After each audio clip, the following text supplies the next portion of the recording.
चलिए बेटा आगे चलते हैं। नेक्स्ट इज अगला सेक्शन दैट इज मैग्नेटिज्म।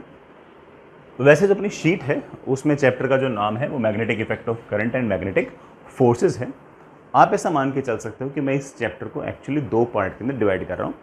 जो मेन सेक्शन है वो मैग्नेटिज्म है, मैं उसको दो पार्ट्स में डिवाइड कर रहा हूँ।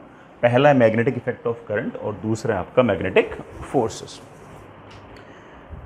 इसके अंदर हम पहले वाले सेक्शन के अंदर ये डिस्कस करेंगे कि किसी चार्ज पार्टिकल के मूव करने की वजह से या फिर किसी करंट की वजह से आस पड़ोस के रीजन के अंदर कैसे कैसे मैग्नेटिक इफेक्ट्स क्रिएट होते हैं, कितने मैग्नेटिक इफेक्ट्स क्रिएट होते हैं, कहाँ कहाँ तक होते हैं, उनके क्या फॉर्मूले हैं, उनके क्या डेरिवेशंस हैं और उनके क्या बेसिक सवाल हैं। इसी चैप्टर के अगले पार्ट के अंदर, सेम चैप्टर में, शीट आपके पास बड़ा सेम ही है, इसके अगले पार्ट के अंदर हम मैग्नेटिक फोर्सेस डिस्कस करेंगे। मैग्नेटिक फोर्सेस मतलब कि किसी मैग्नेटिक रीजन के अंदर, ऐसा रीजन जिसके अंदर मैग्नेटिक इफेक्ट्स हैं, उसके अंदर कोई चार्ज पार्टिकल अगर मूव कर रहा है तो उस पर किस तरह के फोर्सेस लग रहे हैं। अगर कोई करंट कैरिंग वायर अगर ऐसे रीजन के अंदर पड़ा है जिस रीजन के अंदर पहले से कोई मैग्नेटिक इफेक्ट्स हैं तो उस पर किस तरह के फोर्सेस लग रहे हैं। तो आप एक तरह से इस पूरे के पूरे चैप्टर को दो भागों के अंदर डिवाइड कर सकते हो। पहले हम इसको डिस्कस करेंगे, फिर हम इसको डिस्कस करेंगे। ये वाला सेक्शन जो है हल्का सा बच्चों को बोरिंग लगता है, लेकिन ये आसान है, ठीक है, क्योंकि थोड़ा फॉर्मूला बेस्ड है, डेरिवेशन बेस्ड है, तो ये थोड़ा सा बच्चों को बोरिंग लगता है, लेकिन ये आसान है as compare to this section. Magnetic force जो है उसके अंदर ऑफ कोर्स बड़ा बहुत सारे मैकेनिक्स वगैरह के भी अच्छा खासा इसके अंदर यूज़ वगैरह होता है, तो ये थोड़ा सा इंटरेस्टिंग बन जाता है कि चार्ज पार्टिकल कैसे मूव कर रहा है, वायर कैसे मूव कर रहा है वगैरह वगैरह, तो थोड़ा इंटरेस्टिंग बन जाता है। अब जितना इंटरेस्टिंग बनता है उतना ऑफ कोर्स कोई ना कोई टॉपिक टफ भी तो हो ही जाता है। तो आप ऐसा मान के चल सकते हो कि हम इस चैप्टर को दो पार्ट्स के अंदर डिवाइड कर रहे हैं, ठीक है बच्चों। अब बेटा मैं एक बार मैग्नेटिज्म डिफाइन कर रहा हूँ। लेट्स से आपके पास बेटा कोई दो बॉडीज़ हैं, ये जो दो बॉडीज़ हैं ये इलेक्ट्रिकली न्यूट्रल है, इनके पास बेटा कोई चार्ज वार्ज नहीं है, ये इलेक्ट्रिकली न्यूट्रल है। अगर इलेक्ट्रिकली न्यूट्रल है, नेट चार्ज नहीं बेटा, ठीक है, इलेक्ट्रॉन्स तो ऑफकोर्स होंगे लेकिन जितना चार्ज नेगेटिव होगा उतना पॉजिटिव होगा। ये जो इलेक्ट्रिकली न्यूट्रल ऑब्जेक्ट्स हैं ये ऑफकोर्स एक दूसरे पर किसी प्रकार का इलेक्ट्रोस्टैटिक फोर्स तो नहीं लगाएंगे क्योंकि इलेक्ट्रिकली न्यूट्रल है। ये दोनों इलेक्ट्रिकली न्यूट्रल जो बॉडीज़ हैं अगर एक दूसरे को अट्रैक्ट या रेपेल कर पा रहे हैं, खास तौर से अगर रेपेल कर पा रहे हैं, तो पक्की बात है कि इन दोनों के बीच में ज़रूर कोई ना कोई फोर्स होना चाहिए। That force can not be gravitational force. Gravitational force तो बड़ा हमेशा एट्रैक्टिव होता है, यहाँ पर तो बड़ा एट्रैक्टिव भी हो सकता है, रिपल्सिव भी हो सकता है। इलेक्ट्रोस्टैटिक फोर्स हो नहीं सकता क्योंकि बड़ा इलेक्ट्रिकली न्यूट्रल है। तो ऐसा कोई फोर्स जो इलेक्ट्रिकली न्यूट्रल बॉडीज एक दूसरे पर लगाएं और ये फोर्स एट्रैक्टिव और रिपल्सिव कुछ भी हो सकता हो, तो पक्की बात है कि ये वाला फोर्स इलेक्ट्रोस्टैटिक फोर्स तो हो नहीं सकता। इलेक्ट्रोस्टैटिक फोर्स तो बड़ा इलेक्ट्रिकली चार्ज बॉडीज लगाती हैं। मैंने कहा कि ये वाला फोर्स एट्रैक्टिव और रिपल्सिव कुछ भी हो सकता है। हम जानते हैं कि ग्रेविटेशनल फोर्स जो है वो कभी भी रिपल्सिव नहीं हो सकता। तो पक्की बात है कि ये रिपल्सिव या एट्रैक्टिव फोर्स कुछ और है। ये पक्की बात है कि इलेक्ट्रोस्टैटिक फोर्स नहीं है, ये पक्की बात है कि ग्रेविटेशनल फोर्स नहीं है। But this force is your magnetic force. But this is your magnetic force.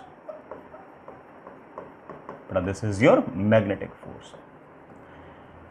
These electrically neutral bodies must possess some property which is responsible for this magnetic force.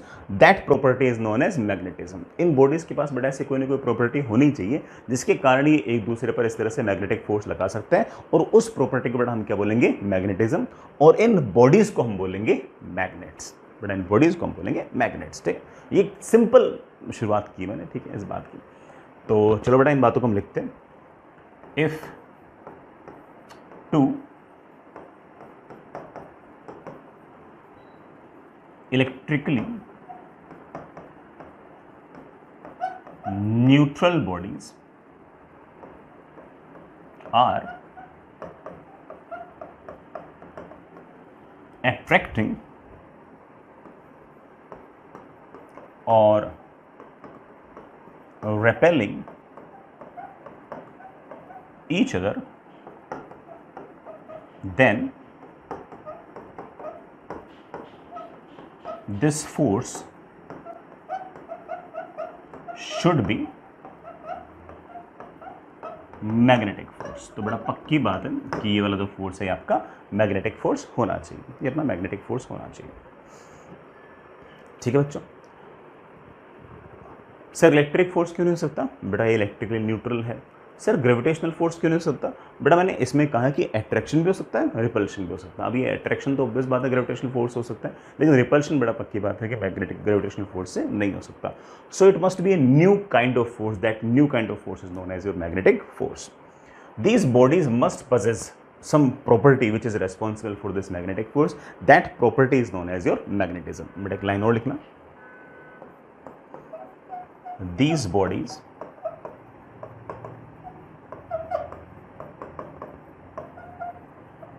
which are applying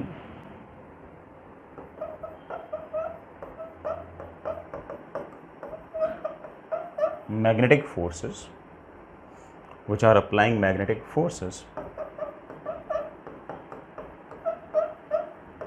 must possess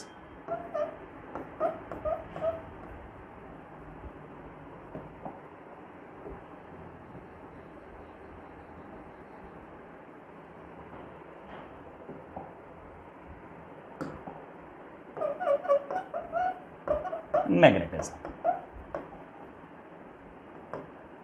बड़ा उनके अंदर बड़ा पक्की बात है कि कोई ना कोई बड़ा मैग्नेटिज्म होना चाहिए, तभी जाके बड़ा एक दूसरे पर इस तरह से मैग्नेटिक फोर्स लगा सकते हैं।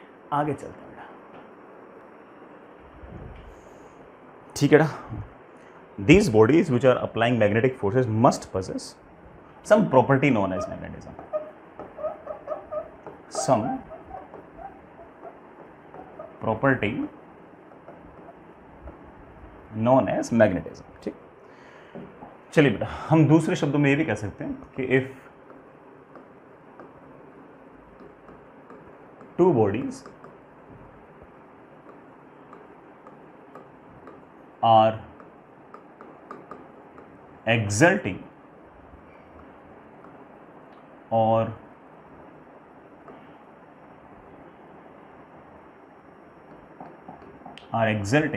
magnetic forces,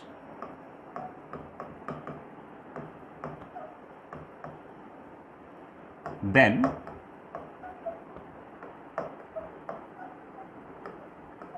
these bodies must have a property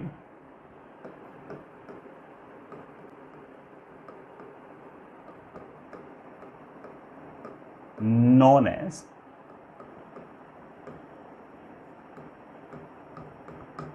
magnetism. ठीक है ना, इनके अंदर बड़ा कोई ना कोई मैग्नेटिज्म की प्रॉपर्टी होनी चाहिए बेटा, तभी एक दूसरे पर इस तरह से अट्रैक्टिव रिपल्सिव फोर्सेस लगा सकते हैं। मैग्नेटिज्म का जो बेसिक कारण है वो चार्जेस का फ्लो है, कि जो बॉडीज हैं उनके अंदर चार्ज फ्लो हो रहा होगा, चार्ज एक जगह से दूसरी जगह भाग रहा होगा, और यही कारण होगा इस मैग्नेटिज्म का। सर आपने तो कहा था कि बॉडीज इलेक्ट्रिकली न्यूट्रल होनी चाहिए। बेटा बॉडीज इलेक्ट्रिकली न्यूट्रल कहने का अर्थ मेरा ये था कि उनका नेट चार्ज जीरो हो तो कोई दिक्कत नहीं है। हाँ, उनके अंदर इलेक्ट्रॉन्स और प्रोटॉन्स तो फिर भी होंगे, उसमें से प्रोटॉन्स तो भले फिक्स हों, इलेक्ट्रॉन्स तो हम जानते हो कि लगातार मूव करते रहते हैं, और उन इलेक्ट्रॉन्स के मूवमेंट के कारण ही ये आपके मैग्नेटिक इफेक्ट्स वगैरह क्रिएट होते हैं या फिर मैग्नेटिज्म क्रिएट होता है। ये एग्जैक्टली किस तरह से क्रिएट होता है हम इसको भी आराम से डिस्कस करेंगे। बट फिर भी एक बात लिख सकते हो कि मोशन ऑफ चार्जेस, स्पेशली बेटा मोशन ऑफ इलेक्ट्रॉन्स, ठीक है, motion of charges is responsible for magnetism, is responsible for magnetism। ठीक है बच्चों, आगे चलते हैं बेटा। सबसे पहले शुरुआत करते हैं मैं एक बार बार मैग्नेट से, जो हमारे पास सब बच्चों ने मेरे ख्याल से बड़ा देख भी रखी होगी, है ना। मैं उसी से शुरुआत करता हूँ। बचपन से ही सब बच्चों ने बेटा बार मैग्नेट ज़रूर देख रखी होगी। अपनी सिंपल चुंबक है बेटा। बार मैग्नेट किस तरह की होती है बेटा, क्या उसका सिस्टम होता है, उसको हम हल्का फुल्का एक बार डिस्कस करते हैं। बार मैग्नेट बेटा रफली आप ऐसा कह सकते हो कि इस तरह से होती है। ठीक है। अगर मैं किसी बार मैग्नेट को इस तरह से किसी धागे से फ्रीली सस्पेंडेड कर दूं, फ्रीली सस्पेंडेड कर दूं, तो ये बार मैग्नेट अपने आप थोड़ी देर के अंदर नॉर्थ और साउथ को जोड़ने वाली लाइन के अलोंग अलाइन हो जाएगी। इसका एक एंड हमेशा एक्चुअल नॉर्थ की तरफ पॉइंट करेगा और एक एंड जो होगा हमेशा एक्चुअल साउथ की तरफ पॉइंट करेगा। जब भी आप किसी बार मैग्नेट को इस तरह से फ्रीली सस्पेंड करोगे, चाहे आप बेटा ईस्ट वेस्ट की तरफ ही सस्पेंड कर दो, थोड़ी देर में आप देखोगे कि सारी के सारी जो बार मैग्नेट है बेटा वो इस तरह से अलाइन हो गई है। किस तरफ अलाइन हो गई है? नॉर्थ और साउथ को जोड़ने वाली लाइन के अलोंग अलाइन हो गई है। एक पॉइंट हमेशा नॉर्थ की तरफ पॉइंट करेगा और जो दूसरा वाला एंड है वो हमेशा साउथ की तरफ पॉइंट करेगा। तो ये वाला एंड जो नॉर्थ की तरफ पॉइंट कर रहा है इसे मैं मैग्नेट का नॉर्थ पोल कहूंगा, और ये जो एंड जो साउथ की तरफ पॉइंट कर रहा है मैं इसे मैग्नेट का साउथ पोल कहूंगा। सुनना बेटा, इसका नाम दे रहा हूं नॉर्थ पोल, इसको नाम दे रहा हूं मैं साउथ पोल। ये नॉर्थ पोल और साउथ पोल नाम कैसे पड़े सुनना। सबसे पहले मैं इस बार मैग्नेट को यहां से फ्रीली सस्पेंड करूंगा बेटा। जैसे ही फ्रीली सस्पेंड करूंगा ये सारी के सारी बार मैग्नेट जो है वो हमारे जो एक्चुअल नॉर्थ और साउथ को जोड़ने वाली जो लाइन है उसकी तरफ अलाइन हो जाएंगी, और इस मैग्नेट का एक एंड जो होगा it will be directed toward north, it will be directed toward north, और जो दूसरा वाला एंड है वो ऑफ कोर्स साउथ की तरफ पॉइंट कर रहा होगा, it will B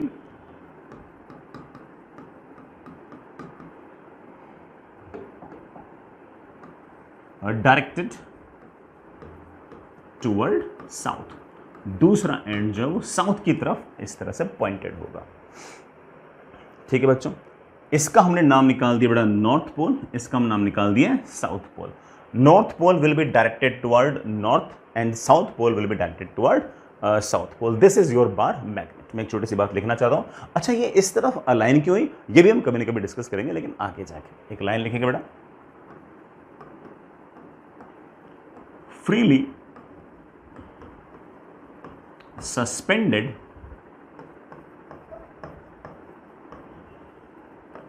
bar magnet will be directed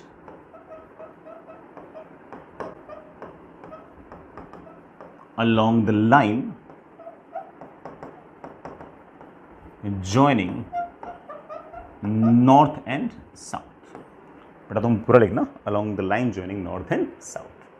जो नॉर्थ की तरफ पॉइंट कर रहा होगा उसको हम नॉर्थ पोल बोल देंगे, जो साउथ की तरफ पॉइंट कर रहा होगा उसे हम साउथ पोल बोल देंगे। I hope it's booking.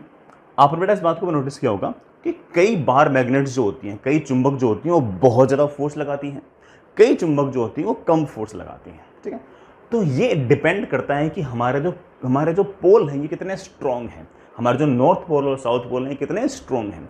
इनकी स्ट्रेंथ को जज करने के लिए या फिर इनकी स्ट्रेंथ को डिसाइड करने के लिए हम एक फिजिकल क्वांटिटी डिफाइन करते हैं, that is known as pole strength. चलिए बेटा अगले पेज पे लिखते हैं, दैट इज पोल स्ट्रेंथ।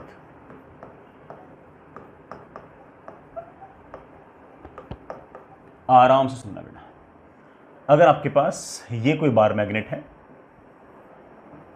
और ये बार मैग्नेट का अगर नॉर्थ पोल और अगर ये बार मैग्नेट का अगर साउथ पोल है, तो इस बात को याद रखना कि ये आपका जो नॉर्थ पोल है ये अपने आस पड़ोस के रीजन के अंदर कितने ज़्यादा मैग्नेटिक इफेक्ट क्रिएट कर सकता है, वो इस बात पर डिपेंड करता है कि ये जो पोल है ये कितना स्ट्रॉन्ग है। और उसकी स्ट्रॉन्गनेस को डेजिग्नेट करने के लिए हम लोगों ने एक फिजिकल क्वांटिटी डिफाइन कर रखी है, दैट इज पोल स्ट्रेंथ। इसको हम अक्सर बेटा स्मॉल एम से रिप्रेजेंट करते हैं, इसको हम अक्सर स्मॉल एम से रिप्रेजेंट करते हैं। और नॉर्थ पोल को तो हम मोर स्पेसिफिकली प्लस एम से रिप्रेजेंट करते हैं, और साउथ पोल को बेटा हम माइनस एम से रिप्रेजेंट करते हैं। जिस तरह से charges plus Q and minus Q होते हैं बेटा, वैसे यहाँ पर आपके पास पोल स्ट्रेंथ प्लस एम और माइनस एम। प्लस एम किसके लिए? नॉर्थ पोल के लिए, और बेटा माइनस एम किसके लिए? साउथ पोल के लिए। माइनस एम का ये अर्थ मत निकालना कि ये प्लस एम से कम है। ये वाली बात मैंने आपको इलेक्ट्रोस्टैटिक्स में भी कही थी कि माइनस क्यू का ये अर्थ नहीं है कि ये प्लस क्यू से कम है। माइनस क्यू और प्लस क्यू की स्ट्रेंथ बराबर होती है, वो बराबर इलेक्ट्रिक फील्ड क्रिएट करते हैं। सिर्फ इतना सा फर्क होता है कि प्लस क्यू इलेक्ट्रिक फील्ड बाहर की तरफ क्रिएट करता है और माइनस क्यू अंदर की तरफ क्रिएट करता है। एग्जैक्टली उसी तरह से ये प्लस एम और माइनस एम जो है, इनकी स्ट्रेंथ बराबर होती है। ये आस पड़ोस के रीजन के अंदर बराबर physical quantity of magnetic effect create कर पाते हैं। बस ये जो प्लस एम होगा एक मैग्नेटिक फील्ड क्रिएट करेगा जो बाहर की तरफ होगी, और ये साउथ पोल या माइनस एम जो ये अंदर की तरफ क्रिएट करेगा। अदरवाइज इन दोनों की वजह से आस पड़ोस के रीजन के अंदर मैग्नेटिक इफेक्ट्स जो है वो लगभग बराबर ही, लगभग नहीं, एग्जैक्टली बराबर ही क्रिएट होंगे। तो ऐसा मत समझना कि minus M is less than plus M. बस प्लस और माइनस तो सिर्फ और सिर्फ दिखाने के तरीके हैं, ठीक है। यहां तो बड़ा ठीक है। ये मेरे पास बार मैग्नेट है, ये बड़ा का प्लस है, मेरा ये आपका माइनस है। ये जो अकेला नॉर्थ पोल है इसको मैं एक नाम दे रहा हूं बेटा, मोनोपोल। मोनो मतलब एक। ये जो अकेला साउथ पोल है इसको मैं अगेन नाम दे रहा हूं मोनोपोल। और दो मोनोपोल मिलकर हो जाएगा डाइपोल। क्या हो जाएगा बेटा? डाइपोल। और ये अपन डाई मतलब दो, और ये मैग्नेट का डाइपोल है, इसलिए हम इसका एक नाम निकाल सकते हैं कि इट इज मैग्नेटिक डाइपोल। जो हमारी बार मैग्नेट है वो अपने आप में एक मैग्नेटिक डाइपोल, जो हमारी बार मैग्नेट है ये अपने आप में एक मैग्नेटिक डाइपोल है, जिसमें से प्लस एम और माइनस एम ऐसे पास पास है। जैसे इलेक्ट्रोस्टैटिक्स में याद करो, आपके प्लस क्यू चार्ज और माइनस क्यू चार्ज जब ऐसे आस पड़ोस में पड़े होते थे तो उसे हम इलेक्ट्रिक डाइपोल कहा करते थे। एग्जैक्टली इस तरह से यहाँ पर प्लस एम और माइनस एम नजदीक नजदीक पड़े तो इसे हम मैग्नेटिक डाइपोल बोल सकते हैं। फेयर इनफ, यहां तो बड़ा मामला ठीक है। मैं अपने पोल स्ट्रेंथ वाली बात पर आता हूं।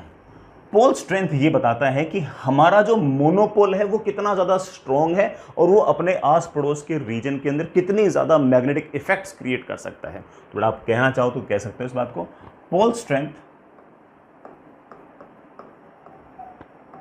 Represents how much magnetic effects how much magnetic effects a monopole can create।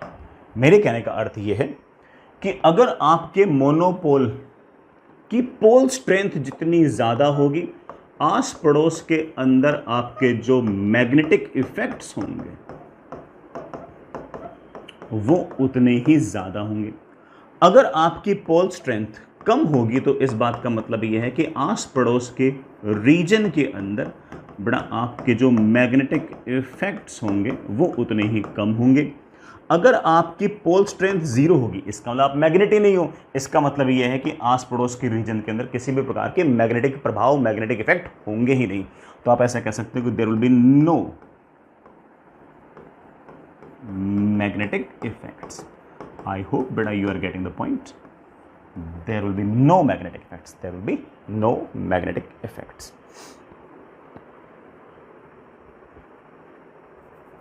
ये बड़ा आपकी पोल स्ट्रेंथ।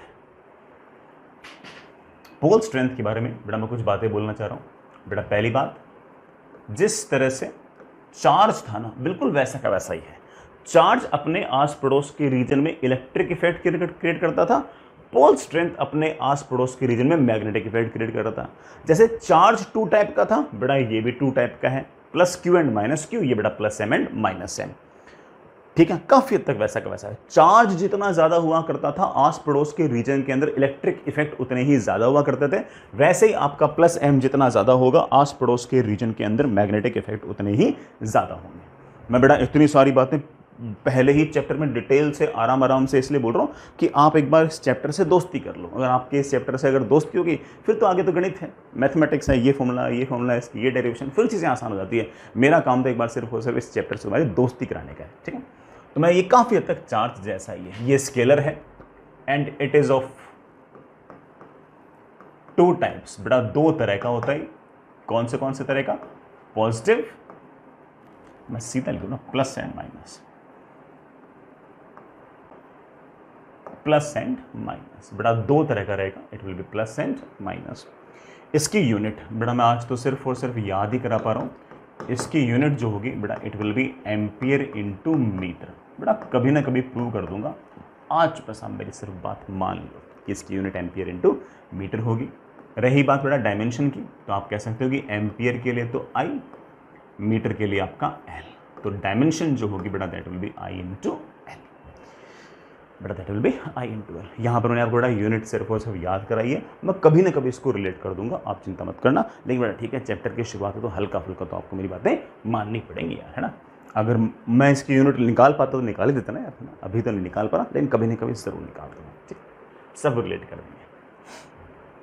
आई होप बेटा इस बात को समझ गए होंगे।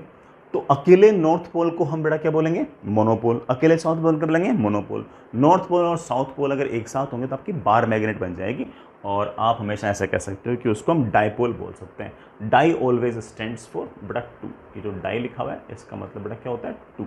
तो दो पोल एक साथ, तो उसे हम डाइपोल कह देते हैं। ठीक है बच्चों, मैं यहाँ पर एक बात और बोलना चाहूँगा। ये जो अपनी बेटा मैग्नेट है जिसमें नॉर्थ पोल यहाँ पर है और साउथ पोल यहाँ पर है, अगर कोई बच्चा कह दे कि सर मैं अकेले मोनोपोल को रखना चाहता हूँ, जैसे सर मैं किसी इलेक्ट्रिक डायपोल को अगर बीच से तोड़ दूंगा तो प्लस क्यू अलग हो जाएगा और माइनस क्यू अलग हो जाएगा, सर वैसे ही मैं मैग्नेटिक डायपोल मतलब बार मैग्नेट को बीच से काट दूँ तो सर नॉर्थ पोल मुझे अलग से मिल जाएगा और साउथ पोल मुझे अलग से मिल जाएगा। नहीं बेटा, ऐसा बिल्कुल नहीं होगा। जैसे आप इसको कट करोगे तो यहाँ पर साउथ पोल होगा, साउथ पोल का जो दूसरा वाला एंड है यहाँ पर अपने आप एक नॉर्थ पोल क्रिएट हो जाएगा। उसी तरह से जो अपने नॉर्थ पोल वाला हिस्सा काटा था उसके साथ साथ अपने आप एक साउथ पोल अपने आप में क्रिएट हो जाएगा, ठीक, अपने आप बेटा इस तरह से आपके पास क्रिएट हो जाएगा। तो आप कभी भी है ना, आपको यहाँ पर अकेला मोनोपोल मिलेगा नहीं, हमेशा एक मोनोपोल के साथ दूसरा मोनोपोल साथ में मिलेगा। प्लस एम के साथ हमेशा माइनस एम मिलेगा, या फिर बेटा दूसरे शब्दों में कहूँ तो नॉर्थ पोल के साथ हमेशा साउथ पोल मिलेगा। अकेला नॉर्थ पोल आपको कभी भी नहीं मिलेगा, ठीक है। तो आप ऐसा कह सकते हो कि if we cut a bar magnet we can not gate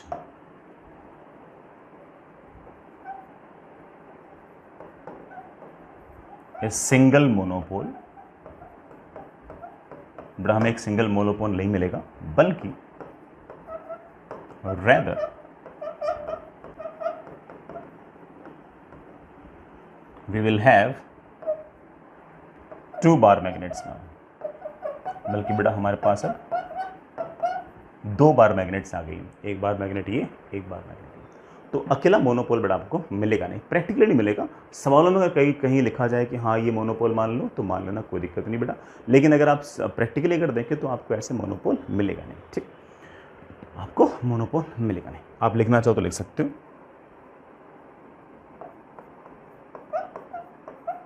monopole alone doesn't exist। अकेला मोनोपोल जो होगा वो एग्जिस्ट नहीं करेगा, दो मोनोपोल हमेशा साथ में ही एग्जिस्ट करेंगे, और वो भी एक प्लस है तो दूसरा आपका माइनस है, ठीक है। हमेशा बेटा ऐसा ही रहेगा। आगे चलते हैं, मैं यहां पर एक टर्म और बताना चाह रहा हूं बेटा, that is magnetic dipole moment. जिस तरह से इलेक्ट्रिक डायपोल मोमेंट हुआ करता था बेटा, वैसे ही आपका मैग्नेटिक डायपोल मोमेंट भी है। उसको मैं कैपिटल एम से रिप्रेजेंट कर रहा हूँ। इलेक्ट्रिक डायपोल मोमेंट हम शायद बेटा पी से रिप्रेजेंट करते थे, इसे मैं कैपिटल एम से रिप्रेजेंट कर रहा हूँ। आराम से इत्मीनान से सुनिएगा बेटा। आपके पास मान लीजिए कि कोई बार मैग्नेट है ऐसे, और उस बार मैग्नेट के अंदर ये आपका नॉर्थ पोल और ये आपका साउथ पोल। इस बार मैग्नेट की जो लेंथ है, लेट से बेटा आपके पास वो एल है, ठीक है। तो आप यहां पर मान लेना कि दिस इज प्लस एम, और यहां आप मान लेना बेटा इट इज माइनस एम, ठीक बेटा। Magnetic dipole moment can be written as, बड़ा याद कीजिए कि आपके पास जब कोई प्लस क्यू चार्ज और माइनस क्यू चार्ज हुआ करते थे तो उनके इलेक्ट्रिक डायपोल मोमेंट को हम कहा करते थे पॉजिटिव वाला चार्ज मल्टीप्लाइड बाय दोनों के बीच का सेपरेशन, यही कहा करते थे। इसी तरह से यहां पर हम कह सकते हैं कि magnetic dipole moment is positive वाली तो पोल स्ट्रेंथ मल्टीप्लाइड बाय दोनों के बीच की डिस्टेंस, दोनों पोल्स के बीच की डिस्टेंस। अगर वेक्टर फॉर्म में लिखना चाहो थोड़ा वेक्टर फॉर्म में भी लिख सकते हो, M vector is equals to M into L vector. Sir इस एल वेक्टर की डायरेक्शन कहाँ से कहाँ होगी, बड़ा याद कीजिए इलेक्ट्रिक डायपोल की डायरेक्शन हुआ करती थी नेगेटिव चार्ज से पॉजिटिव चार्ज, तो यहाँ पर जो डायरेक्शन होगी बेटा वो होगी negative M to positive M. तो एल की डायरेक्शन जो है it will be from minus M to plus M, दूसरे शब्दों में कहूँ तो बेटा from south to north. Magnetic और जो डायरेक्शन आपके एल वेक्टर की होगी वही डायरेक्शन बेटा आपके मैग्नेटिक डायपोल मोमेंट की होगी। मैग्नेटिक डायपोल मोमेंट के बारे में कोई बातें समझ में आती है तो बेटा सारी की सारी लिखिए। सबसे पहली बात बेटा आपको नज़र आ गया होगा कि ये अपने आप में एक वेक्टर क्वांटिटी है। सर वेक्टर क्वांटिटी तो ठीक है, उसकी डायरेक्शन क्या है बेटा, डायरेक्शन जैसा आप देख सकते हो जो एल वेक्टर की डायरेक्शन है बेटा वही आपके एम वेक्टर की डायरेक्शन है, तो आप डायरेक्शन आप बोल सकते हो कि it is always directed from south to north. जिस तरह से हमारा electric dipole moment negative charge से पॉजिटिव चार्ज था बेटा वैसे ही आपका साउथ से नॉर्थ है। मैं आपसे पूछ बेटा इसकी यूनिट क्या होगी तो आप बोलोगे सर वेरी सिंपल, ये स्मॉल एम, अरे मास थोड़ी है, ये तो हमारा बेटा मोनोपोल की स्ट्रेंथ थी, पोल स्ट्रेंथ थी। पोल स्ट्रेंथ की यूनिट थी एम्पियर इंटू मीटर, तो बड़ा ऑफ कोर्स इसकी यूनिट आ गई है SI यूनिट आ गई है एम्पियर इंटू मीटर का स्क्वायर। भाई स्मॉल एम तो पोल स्ट्रेंथ थी वो हमने याद कर रखी है एम्पियर इंटू मीटर, वही तो याद किए, आगे वाले तो सारे निकाल सकते हैं। एम्पियर इंटू मीटर बड़ा क्या हो गया एम्पियर इंटू मीटर का स्क्वायर। कोई मुझसे पूछ ले कि सर डायमेंशन क्या होगा तो मैं कहूंगा कि बेटा डायमेंशन जो होगी करंट एम्पियर बेटा उसके लिए तो I, मीटर का स्क्वायर मतलब लेंथ का स्क्वायर तो IL स्क्वायर, बड़ा ये आपकी डायमेंशन होगी। तो dipole moment magnetic dipole moment जो वो काफ़ी हद तक हमारे इलेक्ट्रिक डायपोल मोमेंट जैसा सही है, बस बेटा वहाँ पर चार्ज था, यहाँ पर आपकी पोल स्ट्रेंथ है। आई होप बेटा इसमें कभी कोई कन्फ्यूजन नहीं आएगा आपको। आप कभी बेटा पोल स्ट्रेंथ अगर मैग्नेटिक डायपोल मोमेंट अगर दिखाना चाहो तो ऐसे वेक्टर से भी दिखा सकते हो, साउथ से नॉर्थ की तरफ ऐसे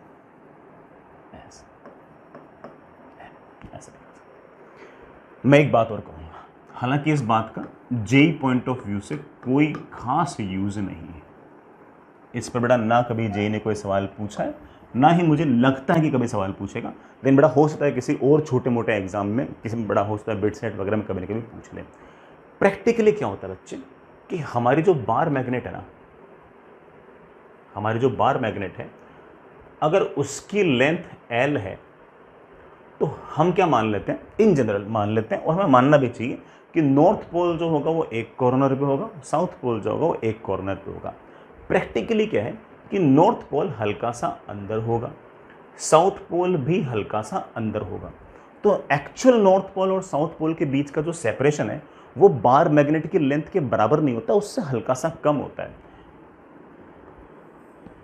इस लेंथ को बेटा मैं LM कह रहा हूं, LM मतलब बेटा इसका हम नाम निकाल देते हैं कि इट इज मैग्नेटिक लेंथ, बेटा इट इज मैग्नेटिक लेंथ।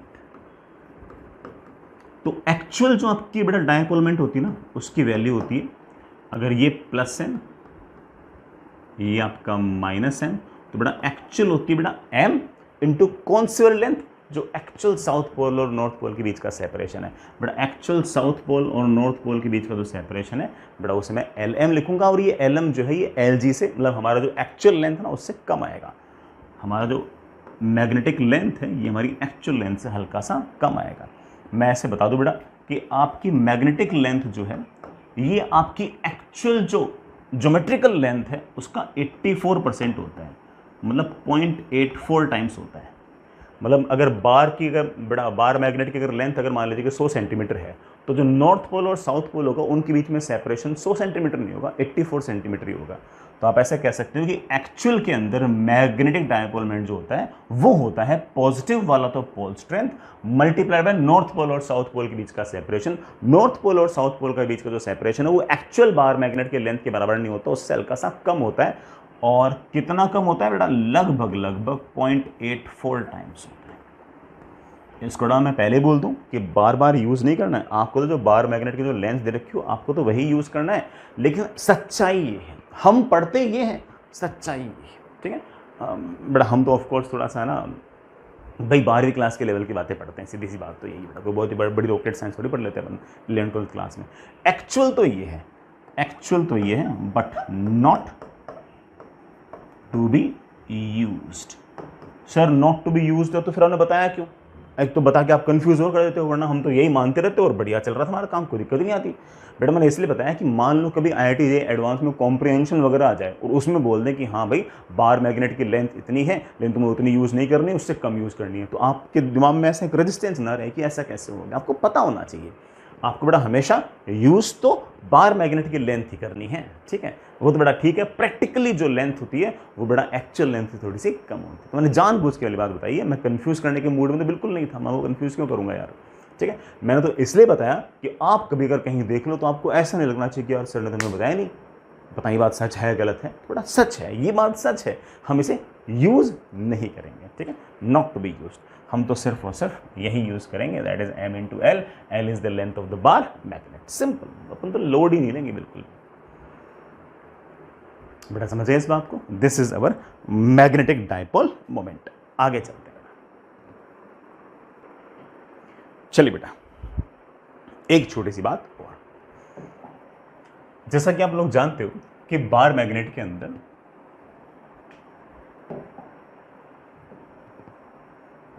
अगर आपके पास ये एक बार मैग्नेट जिसका नॉर्थ पोल यहां पर, बेटा साउथ पोल यहां पर, एक दूसरी बार मैग्नेट बेटा यहां पर जिसका नॉर्थ यहां पर और साउथ यहां पर, ठीक है। नॉर्थ नॉर्थ जब एक दूसरे की तरफ होंगे तो ये हमेशा एक दूसरे को इस तरह से रेपेल करेंगे, बेटा इस तरह से रेपेल करेंगे, इस तरह से रेपेल करेंगे। और इस फोर्स के बारे में एक बात बोल दूं कि आपके जो बार मैग्नेट्स हैं इनका पोल स्ट्रेंथ जितना ज्यादा होगा मैग्नेटिक डायपोलमेंट उतना ही ज्यादा होगा, और आपका जो रिपल्शन है ये भी बेटा उतना ही ज्यादा होगा। दूसरे शब्दों में कहूं तो मैग्नेटिक डायपोल मोमेंट जितना ज्यादा होगा आपके मैग्नेटिक फोर्सेस भी उतने ही ज्यादा होंगे। जितनी ज्यादा पोल स्ट्रेंथ उतने ज्यादा आपके मैग्नेटिक फोर्सेस।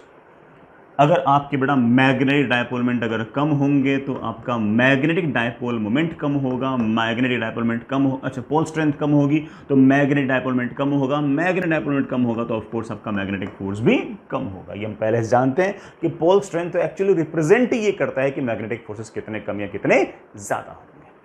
इसी तरह से बड़ा एक बात हो, अगर मैंने दो बार मैग्नेट इस तरह से रख दी कि इस तरफ आपका नॉर्थ और इस तरफ आपका साउथ, और दूसरी बार मैग्नेट मैंने ऐसे रख दी कि इस तरफ साउथ और इस तरफ नॉर्थ, जैसे ही अनलाइक पोल्स एक दूसरे की तरफ होंगे तो ये अट्रैक्ट करेंगे, ये अट्रैक्ट करेंगे, ये अट्रैक्ट करेंगे। ये भी अपने आप बेटा कौन सा फोर्स है? Magnetic force of course. This is magnetic force, this is magnetic force, this is magnetic force. It is not electrostatic force, it is not the gravitational force, it is a different kind of force that is known as magnetic forces. This again फिर से मैं बताऊंगा, जितनी ज्यादा pole strength होगी, जितना ज्यादा आपका मैग्नेटिक डायपोल मोमेंट होगा, ऑफ कोर्स आपके मैग्नेटिक फोर्सेस भी उतने ही ज्यादा होंगे। अट्रैक्टिव होंगे, रिपल्सिव होंगे, वो इस बात पर डिपेंड करता है कि बेटा आपके साउथ पोल नॉर्थ पोल एक दूसरे की तरफ है या बेटा नॉर्थ नॉर्थ एक दूसरे की तरफ या साउथ साउथ एक दूसरे की तरफ है। नॉर्थ नॉर्थ एक दूसरे की तरफ होंगे बेटा तब भी रेपेल करेंगे। और अगर मान लीजिए कि ऐसा हुआ कि यहां पर साउथ पोल, यहां पर नॉर्थ पोल, यहाँ पर साउथ पोल, यहाँ पर नॉर्थ पोल, तो लाइक पोल्स जैसे एक दूसरे की तरफ होंगे तो ऑफ कोर्स एक दूसरे को रेपेल ही करेंगे, रेपेल। ठीक है बच्चों, आई होप बेटा ये वाली बात आप समझ गए होंगे। आगे चलते हैं, नेक्स्ट इज बेटा हेडिंग लिखिए मैग्नेटिक फील्ड। जिस तरह से हम लोगों ने इलेक्ट्रिक फील्ड डिफाइन की थी कि एक ऐसा रीजन, ऐसा क्षेत्र जिसके अंदर किसी चार्ज पार्टिकल की वजह से इलेक्ट्रिक इफेक्ट प्रोड्यूस रहे, इलेक्ट्रिक इफेक्ट मौजूद रहे, that entire region, that entire space is known as electric field. उसी तरह से मैं ऐसा कह सकता हूं कि किसी मैग्नेट के कारण या मूविंग चार्ज पार्टिकल के कारण जितने रीजन के अंदर, जितने स्पेस के अंदर, जितने इलाके के अंदर मैग्नेटिक इफेक्ट्स प्रोड्यूस हो सकते हैं, that entire region, that entire space, that entire इलाका is known as magnetic field. हमने फिजिकल क्वांटिटी डिफाइन नहीं किया, हमने क्षेत्र डिफाइन किया है, रीजन डिफाइन किया, स्पेस डिफाइन किया। ठीक है, लिखना इस बात को, magnetic field is a region or space in which a magnet or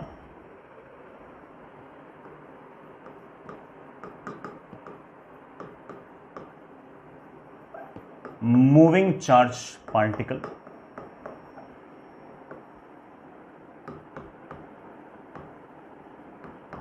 can produce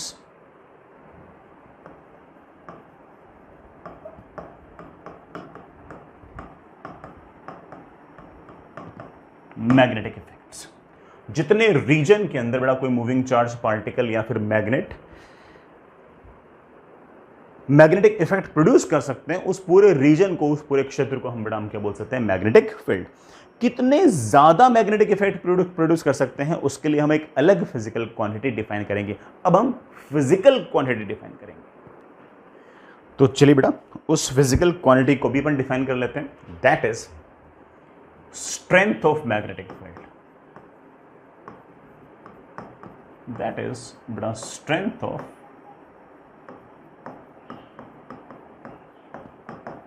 magnetic field. बेटा इसका एक नाम और भी है, that is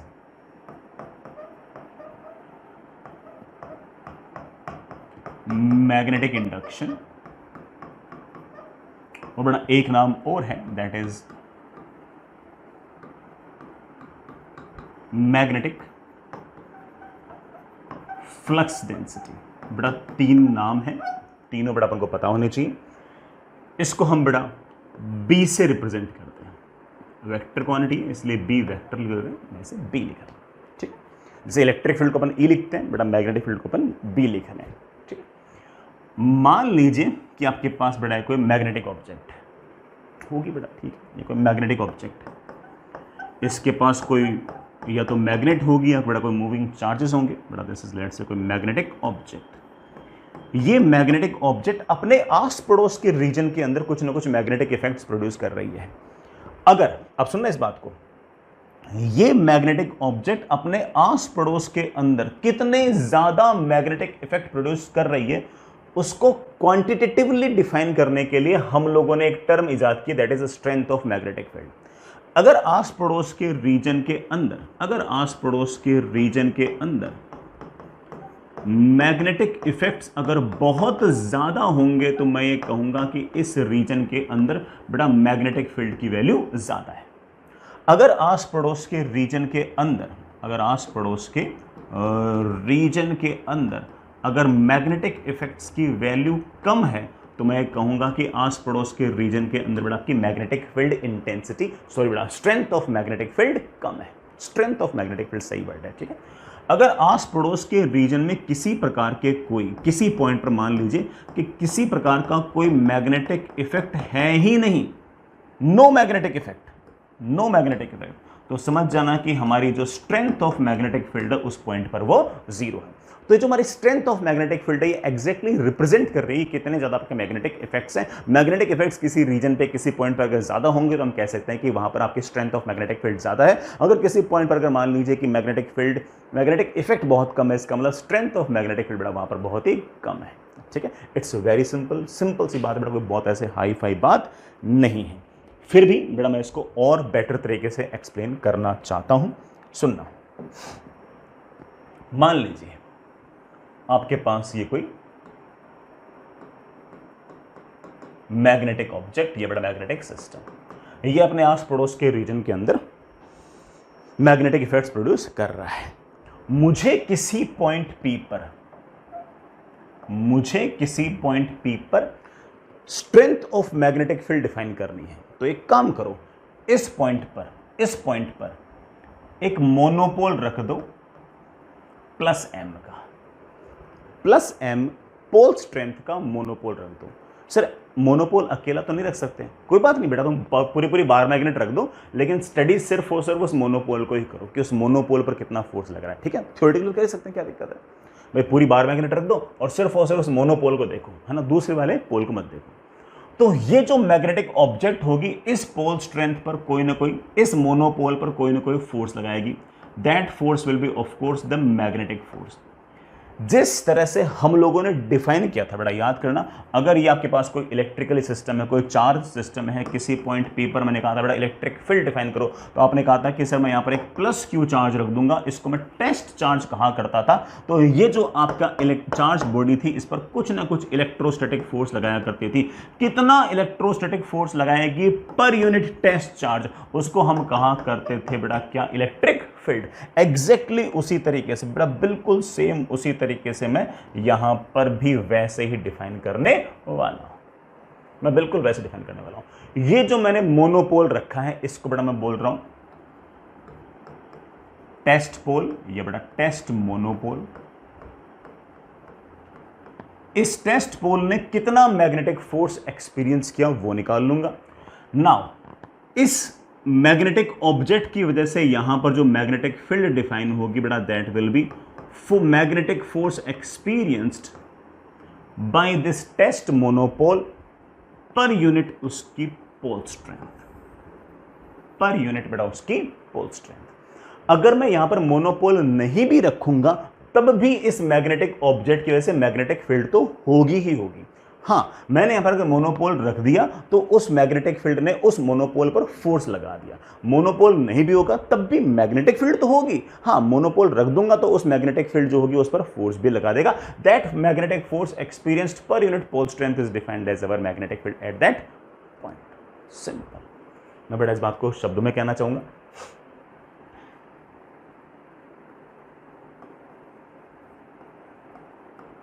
magnetic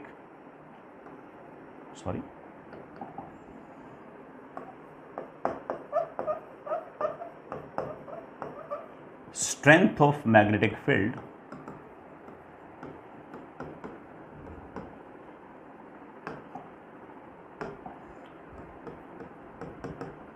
at a point P is defined as magnetic force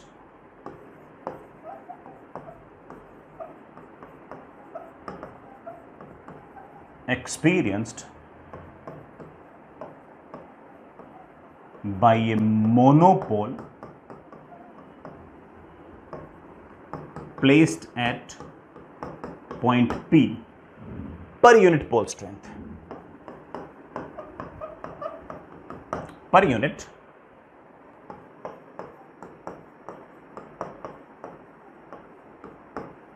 pole strength of monopole. Simple simple. I really hope बड़ा सारी की सारी बातें आपको समझ में आ गई होंगी। यहां से बड़ा मैग्नेटिक फील्ड के बारे में क्या क्या बातें आप बोल सकते हो, सारी की सारी बातें बोल के बताओ बेटा। स्ट्रेंथ ऑफ मैग्नेटिक फील्ड के बारे में क्या क्या बातें बोल सकते हो बेटा, बोल के बताओ। Vector upon scalar, vector. Direction हम थोड़ा बाद में डिस्कस कर लेंगे, ठीक है। सर यूनिट क्या होगी, सोचते हैं बेटा यूनिट क्या होगी। यूनिट होगी, ऊपर तो है न्यूटन बेटा, नीचे है एम्पियर इनटू मीटर। इसकी यूनिट होगी Newton per ampere into metre. अब बेटा एम मास थोड़ी है, एम थोड़ा नहीं पोल स्ट्रेंथ है ना, पोल स्ट्रेंथ की यूनिट क्या थी, एम्पियर इनटू मीटर। हालांकि ये वाली यूनिट बेटा अक्सर बुक्स में लिखी नहीं रहती है, कौन सी लिखी रहती है बताता हूँ, सुनना। इस न्यूटन को बेटा हम बड़े आराम से लिख सकते हैं kg मीटर पर second square.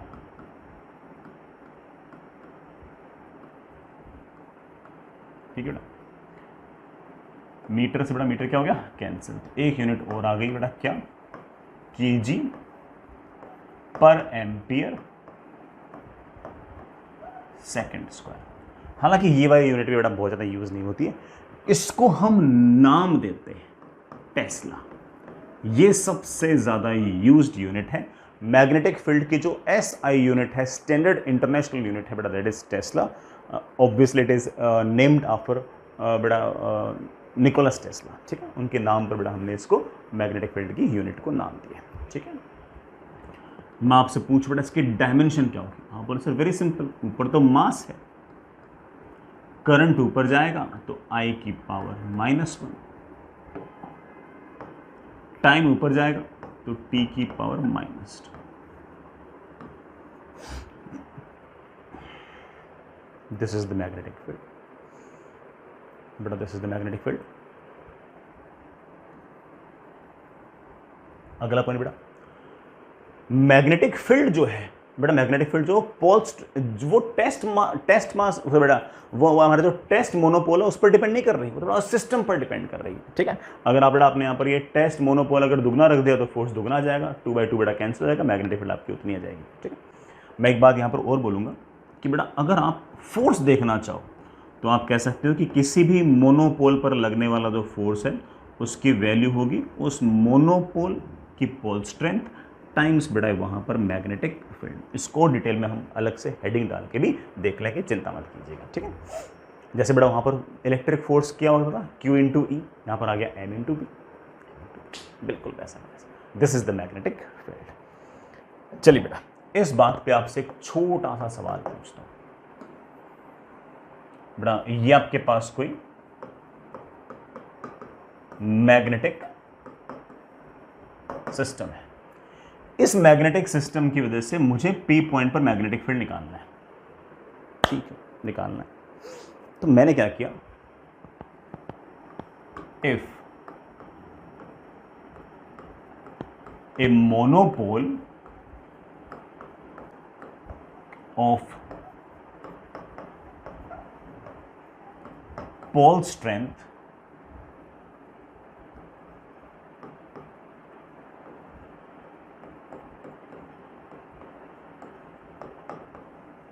-5 × 10⁻³ ampere × metre is placed at point P, it experiences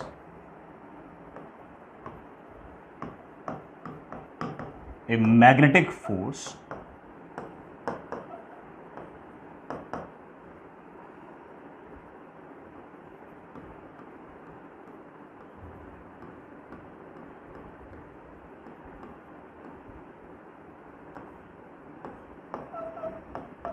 बेटा मिली न्यूटन है, ये मिली Newton, experiences a force this millinewton, find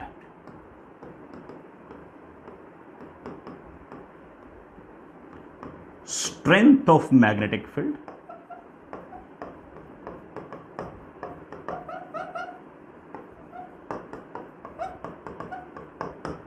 at point P। Point P पर बेटा स्ट्रेंथ ऑफ मैग्नेटिक फील्ड बताओ, बिल्कुल बताएंगे। पॉइंट P पर स्ट्रेंथ ऑफ मैग्नेटिक फील्ड होगी, वहां पर आपने जो टेस्ट मोनोपोल रखा उसने कितना मैग्नेटिक फोर्स एक्सपीरियंस किया डिवाइड बाय बेटा उसकी पोल स्ट्रेंथ।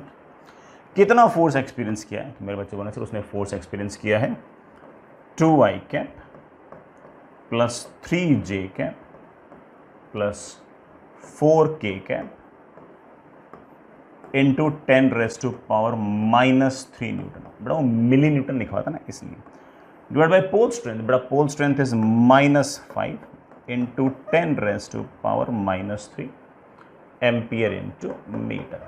ले बेटा बन गया अपना काम। तो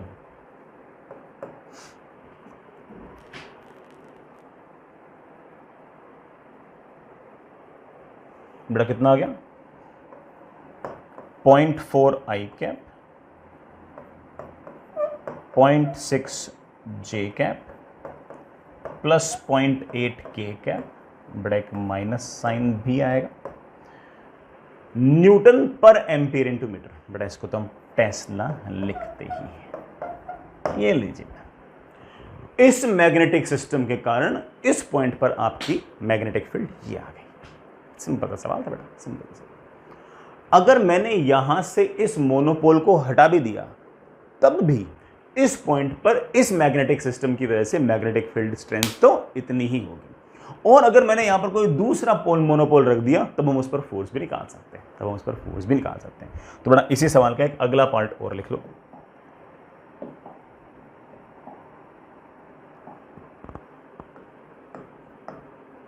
If we replace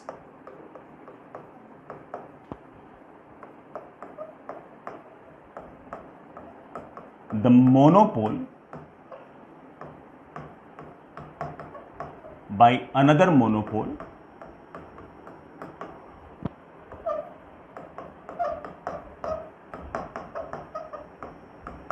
of pole strength M is equals to 10 raised to power minus 2 ampere into meter, then find magnetic force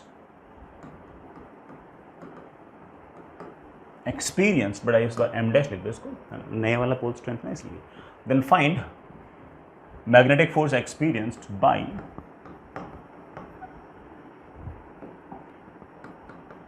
this new monopole.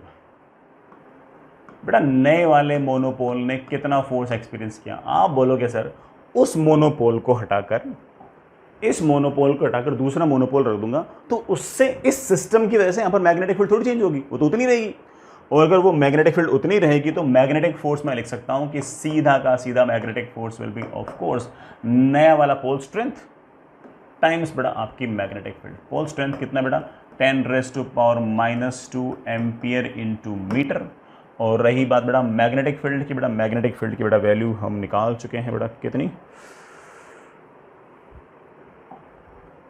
-0.4 I cap, -0.6 J cap, -0.8 के कैप।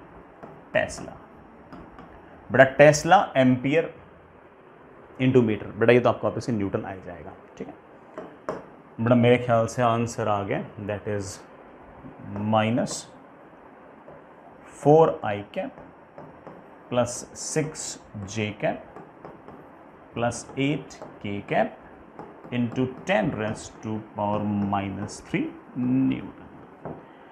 ठीक है बेटा, मैंने काफ़ी हद तक ढंग से बेटा इस मैग्नेटिक फील्ड स्ट्रेंथ को ढंग से एक्सप्लेन कर दिया, sorry strength of magnetic field का एक्सप्लेन कर दिया। It is more than enough, जितना आपको चाहिए बेटा मैंने उससे ज़्यादा बातें यहाँ पर बोली है। आगे चलते हैं, चलिए बेटा आगे चलते हैं। हेडिंग लिखिए बेटा, फोर्स ऑन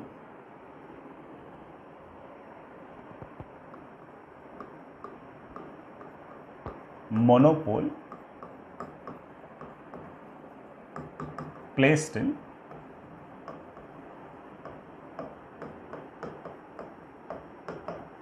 मैग्नेटिक फील्ड। सुनिए बच्चों, बहुत ही आसान सी बात है, हालांकि हम इसको हल्का फुल्का देख भी चुके हैं। मान लीजिए कि बेटा आपके पास किसी रीजन के अंदर इस तरह से मैग्नेटिक फील्ड है और उस मैग्नेटिक फील्ड की जो स्ट्रेंथ है, the strength of magnetic field, वो मुझे दे रखी है बी, ऐसे बी दे रखी है और मैंने इसके अंदर कोई मोनोपोल रखा हुआ है। लेट्स से बेटा मैंने कोई मोनोपोल रखा हुआ है ऐसे। लेट्स से बेटा नॉर्थ पोल है, नॉर्थ पोल मतलब प्लस एम है, प्लस एम। सर अकेला मोनोपोल तो एग्जिस्ट नहीं करता बेटा, पूरी मैग्नेट होगी, मैं सिर्फ नॉर्थ पोल पर कितना फोर्स लग रहा है उसी को देख रहा हूँ, मैं सिर्फ मोनोपोल पर जो फोर्स लग रहा है उसी को डिस्कस कर रहा हूँ। ठीक है, मैं जानता हूँ कि force is simply m into B vector. हम जानते हैं कि नॉर्थ पोल के लिए जो आपका m है बेटा वो तो पॉजिटिव होता है। m अगर पॉजिटिव होता है तो जो भी फोर्स लगेगा बेटा वो मैग्नेटिक फील्ड के पैरेलल लगेगा, मैग्नेटिक फील्ड की तरफ लगेगा। तो आप ऐसा कह सकते हो कि इस नॉर्थ पोल पर जो फोर्स होगा वो मैग्नेटिक फील्ड की तरफ ही होगा, और उस मैग्नेटिक फील्ड की जो मैग्नेटिक फोर्स की जो वैल्यू होगी बेटा that will be of course m into B, simply बेटा m इंटू बी, सिंपल। इसी तरह से मान लीजिए कि बेटा यहाँ पे आपके पास एक दूसरा मोनोपोल पड़ा है साउथ पोल, लेट से बेटा साउथ पोल, इसकी पोल स्ट्रेंथ है लेट से माइनस है। आप जानते हैं बेटा फोर्स की वैल्यू m इंटू बी। अगर आपकी पोल स्ट्रेंथ अगर नेगेटिव है तो ऑब्वियस नेगेटिव बेटा किसके लिए होती है, साउथ के लिए। पोल स्ट्रेंथ अगर नेगेटिव होगी तो ऑफ कोर्स बेटा आपका जो फोर्स होगा वो मैग्नेटिक फील्ड की तरफ नहीं लगेगा बेटा, मैग्नेटिक फील्ड के अपोजिट लगेगा। तो नॉर्थ पोल पर फोर्स लगेगा हमेशा मैग्नेटिक फील्ड की तरफ, साउथ पोल पर लगेगा मैग्नेटिक फील्ड के अपोजिट। मैग्नेटिक फील्ड दिखा रखी है इस तरफ, तो ऑफ कोर्स बेटा इस पर फोर्स लगेगा इस तरफ। हाँ, उस फोर्स का जो मैग्नीट्यूड होगा बेटा वो of course m into b ही होगा, लेकिन वो मैग्नेटिक फील्ड की तरफ ना लगकर मैग्नेटिक फील्ड के अपोजिट लगेगा। तो आप ऐसा कह सकते हो north pole experiences magnetic force along external magnetic field and south pole experiences magnetic force opposite to external magnetic field। जो भी आपने एक्सटर्नल मैग्नेटिक फील्ड लगाई है उसके तरफ फोर्स लगेगा बेटा किस पर, नॉर्थ पोल पर, साउथ पोल पर बेटा उसके ऑफ कोर्स अपोजिट लगेगा। ये वाली बात बेटा अगर याद करो तो इलेक्ट्रोस्टैटिक्स के अंदर भी थी, प्लस क्यू चार्ज पर इलेक्ट्रिक फील्ड की तरफ फोर्स लगता है, नेगेटिव चार्ज पर इलेक्ट्रिक फील्ड के अपोजिट लगता है। ठीक, आगे चलिए बेटा, हेडिंग लिखिए।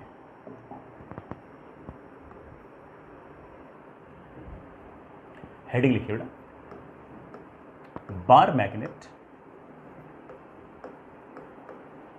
placed in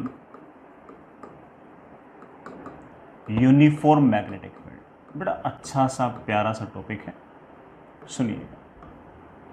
हालांकि ये टॉपिक थोड़ा सा रिपीटेटिव है, क्योंकि याद करना बेटा कि हमने इलेक्ट्रिक फील्ड के अंदर कभी ना कभी इलेक्ट्रिक डायपोल को रखा था, यहाँ पर मैग्नेटिक फील्ड के अंदर मैग्नेटिक डायपोल को रख रखा है। बार मैग्नेट बेटा एक तरह से मैग्नेटिक डायपोल ही तो, और क्या है। तो सर उससे क्या होगा बड़ा भी देख लेते हैं, कोई बहुत बड़ा टास्क ऐसा है नहीं, सुनिएगा।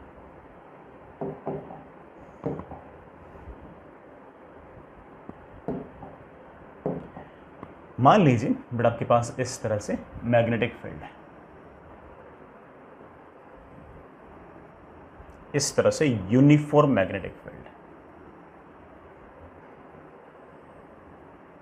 इस तरह से बेटा यूनिफॉर्म मैग्नेटिक फील्ड है बेटा, लेट से बी। वो कोई बाहर मैग्नेट है, वो बेटा ऐसे पड़ा है, लेट से बेटा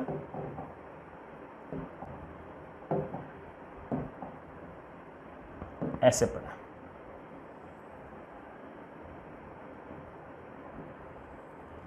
आपके पास कोई बार मैग्नेट ऐसे पड़ा है। बार मैग्नेट जो है उसकी बेटा लेंथ L है, ये आपका नॉर्थ है बेटा, ये आपका साउथ है। दूसरे शब्दों में अगर कहूँ तो ये आपका प्लस m है, ये आपका माइनस है। ये आपका मैग्नेटिक डायपोल मोमेंट है, ये मैग्नेटिक डायपोल मोमेंट की डायरेक्शन है। मैं दिखा देता हूँ आप इससे, हाँ बेटा ये आपके मैग्नेटिक डायपोल मोमेंट की डायरेक्शन है। और मैग्नेटिक डायपोल मोमेंट की वैल्यू कितनी होती है, pole strength into L।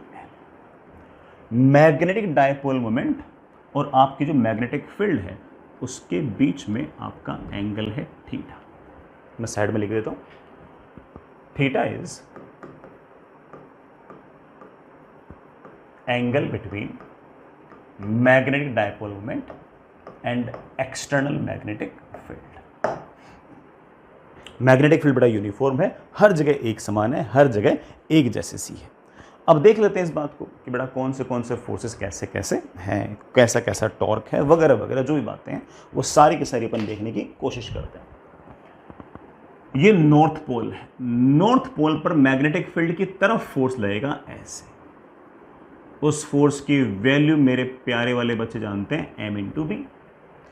South pole पर फोर्स लगेगा मैग्नेटिक फील्ड की तरफ नहीं बेटा, उसके अपोजिट, उसकी वैल्यू भी होगी बेटा m into B. Sir minus क्यों लगाया बेटा, माइनस तो सिर्फ और सिर्फ डायरेक्शन बता रहा था, डायरेक्शन में बता दिया, एम बी आगे एम बी पीछे, नेट फोर्स बेटा कितना हो गया, जीरो। तो आप कह सकते हैं कि हमारी इस बार मैग्नेट पर लगने वाला जो नेट एक्सटर्नल फोर्स है वो जीरो है। नेट एक्सटर्नल फोर्स अगर जीरो है तो ऑफ कोर्स बेटा आपका acceleration of centre of mass भी zero. Sir acceleration of centre of mass अगर जीरो है तो क्या इस फोर्स से कोई फर्क नहीं पड़ेगा? अरे बेटा फर्क तो पड़ेगा। फर्क क्या पड़ेगा? देखो ये मेरे पास एक तरह से बार मैग्नेट है, मैग्नेटिक फील्ड ने इस पॉइंट को आगे खींचा, इस पॉइंट को पीछे खींचा, तो भले ही सेंटर ऑफ मास का एक्सेलरेशन ना हो, लेकिन अगर इसको आगे खींचोगे और इसको पीछे खींचोगे तो ऑब्वियस बात है कि बेटा आपके सारे के सारी बार मैग्नेट रोटेट तो कर जाएगी यार, रोटेट तो कर जाएगी। भले ही सेंटर ऑफ मास के पास मोशन ना आए, लेकिन आपके पास कोई ना कोई बेटा टॉर्क आ जाएगा और मेरे पास कुछ ना कुछ बेटा एक तरह से एंगुलर एक्सेलरेशन वगैरह, तो एक तरह से एंगुलर मोशन तो आ जाएगा। सर टॉर्क कैसे लिखूं? बेटा बहुत सिंपल, बहुत सिंपल। ऐसा केस जिसके अंदर दो फोर्सेस लग रहे हो, मैग्नीट्यूड सेम हो और डायरेक्शन अपोजिट हो, उसे हम बोलते हैं फोर्स कपल्स। क्या बोलते हैं बेटा? Force couples. ये ऊपर वाले फोर्स का line of action of force है, line of action of force, जिस लाइन के लॉन्ग फोर्स लग रहा है उसके लॉन्ग वाली लाइन खींच दी। ये नीचे वाले फोर्स का line of action of force है, और इन दोनों line of action of force के बीच की बेटा ये आपकी डिस्टेंस है, ये डिस्टेंस है, इसे हम L परपेंडिकुलर कहते हैं। और बड़ा ध्यान से देखना, अगर ये L है, ये एंगल थीटा है, तो ये L cos थीटा है, ये L sin थीटा है। मेरे बच्चों को इतना तो हल्का फुल्का रोटेशन याद ही होगा कि जिससे वो ऐसा कह सकें कि सर फोर्स कपल वाले केस में टॉर्क इस बात पर डिपेंड नहीं करता कि आप कहाँ से निकालते हो, हर जगह से, हर एक्सिस से टॉर्क की वैल्यू सेम ही आती है, और जो टॉर्क की वैल्यू होती है वो होती है वन ऑफ द फोर्स, भाई फोर्स तो दो लग रहे थे, one of the force multiplied by जो दोनों line of action of force है उनके बीच की परपेंडिकुलर डिस्टेंस। बेटा परपेंडिकुलर डिस्टेंस ध्यान से देखना बेटा कितनी आ गई है, L sin थीटा। ये बेटा मेरे पास टॉर्क है, ये M इंटू एल देखा देखा लग रहा है। आप बोलोगे sir pole strength multiplied with हमारे इस बार मैग्नेट की length, of course it is our dipole moment. तो आप बड़े आराम से बोल सकते हो कि टॉर्क का मेरे पास फॉर्मूला आ गया है बेटा कितना, MB sin थीटा। प्लीज बेटा याद रखें स्टैंडर्ड फॉर्मूला है, हो सकता है कि बेटा जेई के अंदर या IIT एडवांस के अंदर सिर्फ और सिर्फ फॉर्मूले पर ही कोई ना कोई सवाल आ जाए। टॉर्क का अगर फॉर्मूला याद करना तो आप सीधा याद कर सकते हो, MB sin theta. Sir torque कहाँ से है? यहाँ से है, यहाँ से है, यहाँ से, बेटा कहीं से निकाल लो। ये फोर्स कपल वाला केस है, इसमें टॉर्क बेटा किस बात पर डिपेंड नहीं करता कि कहाँ से निकालते हो, हर जगह से टॉर्क की वैल्यू सेम ही आती है, and the value of torque comes out to be MB sin theta. I hope you get the point. ऐसा ही टॉर्क इलेक्ट्रिक डायपोल मोमेंट भी आया था, जब हमने इलेक्ट्रिक डायपोल मोमेंट को, इलेक्ट्रिक डायपोल को एक्सटर्नल इलेक्ट्रिक फील्ड में रखा था, तो वहां पर टॉर्क की वैल्यू आई थी PE sin थीटा। P था इलेक्ट्रिक डायपोल मोमेंट, M है आपका मैग्नेटिक डायपोल मोमेंट, E था आपका इलेक्ट्रिक फील्ड, B है बेटा आपका मैग्नेटिक फील्ड, या फिर more specifically strength of magnetic field. सब कुछ वैसा करना चाहिए। अगर आप चाहो तो बेटा टॉर्क को वेक्टर फॉर्म में भी याद कर सकते हो। वेक्टर फॉर्म में it is always M cross B। बेटा M क्रॉस B का मैग्नीट्यूड तो MB sin थीटा होता है ना, डायरेक्शन और दिखा देता हूँ भाई। M क्रॉस B क्या होता है बेटा, MB sin थीटा, तो मैग्नीट्यूड तो सेट है, डायरेक्शन और दिखा देता हूँ। ले बेटा M ऐसे है, B ऐसे है, M क्रॉस B करना वेरी इजी। M की तरफ हाथ ले जाओ, ले गए, B है ऐसे, B की तरफ उंगलियां कर्ल कर दो, अंगूठा आ गया अंदर की तरफ, मतलब टॉर्क है अंदर की तरफ।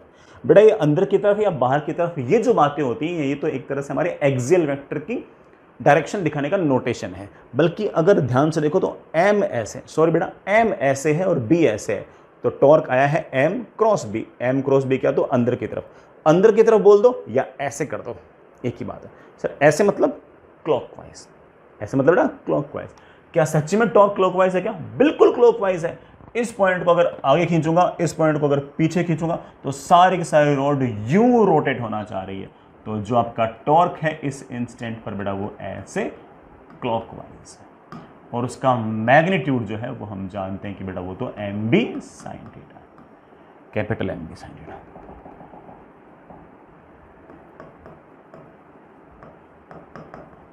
ये बड़ा आपका टॉर्क। मैं एक बात और कहूंगा, यहां पर हम एक पोटेंशियल एनर्जी भी डिफाइन कर सकते हैं। बेटा मैं पोटेंशियल एनर्जी डिराइव नहीं कर रहा हूं, सीधे लिख रहा हूं। बेटा याद करो, इलेक्ट्रिक डायपोल मोमेंट वाले केस के अंदर आपने पोटेंशियल एनर्जी डिफाइन की थी माइनस पी डॉट ई। यहां पर आप डिफाइन कर दोगे minus M dot B. P की जगह आ गया एम, ई की जगह आ गया बी, और अगर आप इसको और ढंग से लिखना चाहो that is minus M B cos theta. This is the potential energy. कोई बेटा आपसे पोटेंशियल एनर्जी पूछे तो आप इस तरह से बेटा पोटेंशियल एनर्जी भी डिफाइन कर सकते हो। किसकी? बार मैग्नेट पड़ी है एक्सटर्नल मैग्नेटिक फील्ड के अंदर, उसकी पोटेंशियल एनर्जी बेटा आपके पास ये है। ये बेटा आपका लगने वाला टॉर्क है। ये आपकी बेटा सारी की सारी बातें। कुछ बेटा इसके स्पेशल केसेस भी देख लेते हैं। सुनना बेटा, आराम आराम से, इत्मीनान से सुनना बेटा। मैं दो केस देख रहा हूं। पहला है मेरा theta equals to zero. Theta equals to zero का अर्थ क्या है? थीटा इक्वल टू जीरो का बड़ा अर्थ यह है कि आपके पास मैग्नेटिक फील्ड है ऐसे, और जिस तरफ मैग्नेटिक फील्ड है उसी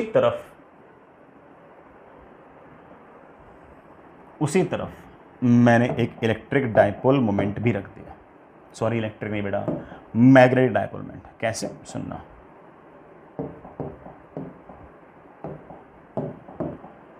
ये रहा बेटा आपका मैग्नेटिक डायपोल मोमेंट।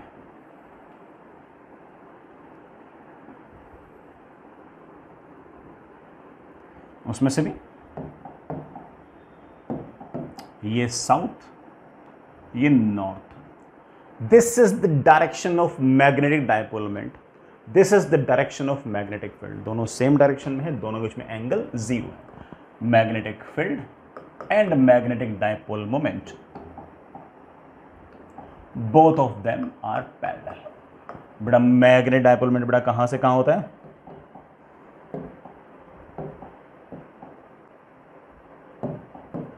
साउथ से नॉर्थ। ये ले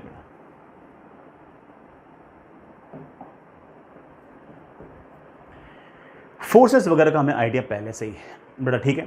इस नॉर्थ पोल पर बाहर की तरफ फोर्स लगेगा m इंटू बी, इस साउथ पोल पर बेटा फोर्स लगेगा पीछे की तरफ m इंटू बी। थीटा की वैल्यू जीरो है। कोई मुझसे पूछेगा कि टॉर्क कितना होगा बेटा, torque is of course m into b into sine of zero. बेटा torque comes out to be zero. Torque zero, इस बात को तो फील भी आ सकती है आपको। आप कहोगे सर ये रहा नॉर्थ पोल, नॉर्थ पोल पर मैग्नेटिक फील्ड की तरफ फोर्स, ये साउथ पोल, इस पर मैग्नेटिक फील्ड के अपोजिट फोर्स। तो एक तरह से बार मैग्नेट को आप यूं खींच रहे हो, इसको इधर इसको इधर, यूं खींच रहे हो। अगर यूं खींच रहे हो तो क्या आपने कोई रोटेटिंग इफेक्ट प्रोड्यूस किया है क्या बार मैग्नेट में? नहीं। तो टॉर्क क्या आएगा? जीरो। टॉर्क जीरो, तो आपका एंगुलर एक्सेलरेशन भी बेटा क्या आएगा? जीरो। टॉर्क जीरो है, फोर्स तो बड़ा वैसे जीरो था। तो ये है आपकी एक इक्विलिब्रियम पोजीशन। बेटा this is your equilibrium position. Sir यहां पर पोटेंशियल एनर्जी कितनी होगी? मैग्नेटिक फील्ड और बार मैग्नेट के बीच में जो इंटरेक्शन है उसकी पोटेंशियल एनर्जी क्या होगी? बेटा पोटेंशियल एनर्जी होगी मेरे पास minus M B cos zero. बेटा मेरे ख्याल से पोटेंशियल एनर्जी आ गई है माइनस एम बी। बेटा ध्यान से देखो, थीटा की वैल्यू कुछ भी रख लो, इससे कम पोटेंशियल एनर्जी नहीं आ सकती भाई। कॉस जीरो मैक्सिमम है, बाहर साइन क्या लगा? माइनस। तो ये पोटेंशियल एनर्जी लीस्ट है, इससे कम पोटेंशियल एनर्जी पॉसिबल ही नहीं है।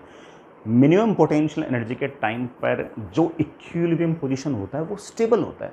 सुनने में आने वाली बात क्या होता है? स्टेबल। तो पक्की बात है कि ये जो पोजीशन है ये हमारी एक स्टेबल इक्विलिब्रियम पोजीशन है। इक्विलिब्रियम पोजीशन तो है ही है। कौन सी वाली है ये? स्टेबल इक्विलिब्रियम पोजीशन है। सर स्टेबल इक्विलिब्रियम पोजीशन इस बात की फील नहीं आएगी, फील नहीं आई, आ जाएगी बेटा। मैथमेटिक्स तो समझ में आ गई कि पोटेंशियल एनर्जी लीस्ट है, मतलब आपकी पोटेंशियल एनर्जी अगर लीस्ट है तो ऑब्वियस बात है कि ये स्टेबल इक्विलिब्रियम पोजीशन है। सर फील कैसे आएगी? बेटा फील भी आ जाएगी। देखना, अगर मैं इस बार मैग्नेट को हल्का सा घुमा दूं, बेटा घुमा दो, जैसे आपने घुमा दिया तो इस नॉर्थ पोल पर फोर्स आएगा ऐसे, साउथ पोल पर फोर्स आएगा ऐसे। जैसे ही आपने इस बार मैग्नेट को यूं घुमा दिया, नॉर्थ पोल पर फोर्स आएगा ऐसे, साउथ पोल पर फोर्स आएगा ऐसे, और दोनों जो फोर्सेस होंगे वापस से रॉड को थीटा इक्वल्स टू 0 पर लाने की कोशिश कर रहे हैं। टॉर्क आएगा इस तरफ और वापस से इक्विलिब्रियम पोजीशन में लाने की कोशिश कर रहे हैं। मतलब मैंने यहां से डिस्प्लेसमेंट किया है एंटी क्लॉकवाइज, लेकिन टॉर्क आ रहा है क्लॉकवाइज। ये जो टॉर्क है इसका मैं एक नाम निकाल सकते हैं, रीस्टोरिंग टॉर्क। और ये जो टॉर्क है ये रेस्पॉन्सिबल है इस बार मैग्नेट को वापस से यहां पर लाने के लिए, और वापस से लाने के लिए अगर रेस्पॉन्सिबल है तो पक्की बात है कि ये हमारा स्टेबल इक्विलिब्रियम पोजीशन है। अगर मैंने इस बार मैग्नेट को यूं ले जाकर अगर छोड़ दिया तो बड़ा ये ऐसे ऐसे ऐसे ऑसिलेटरी मोशन भी करता रहेगा। आई होप बेटा सारी बात समझ में आ गई। थीटा इज इक्वल टू 0 हमारा स्टेबल इक्विलिब्रियम पोजीशन है, और वहां से अगर आपने हल्का फुल्का एंगुलर डिस्प्लेसमेंट दिया तो आपका जो बार मैग्नेट है वो ऑसिलेटरी मोशन भी करेगा। तो आप लिखना चाहो तो लिख सकते हो,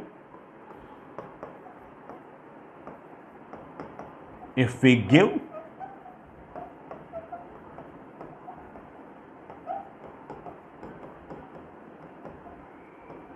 some angular displacement from stable equilibrium position, comma, and then bar magnet will perform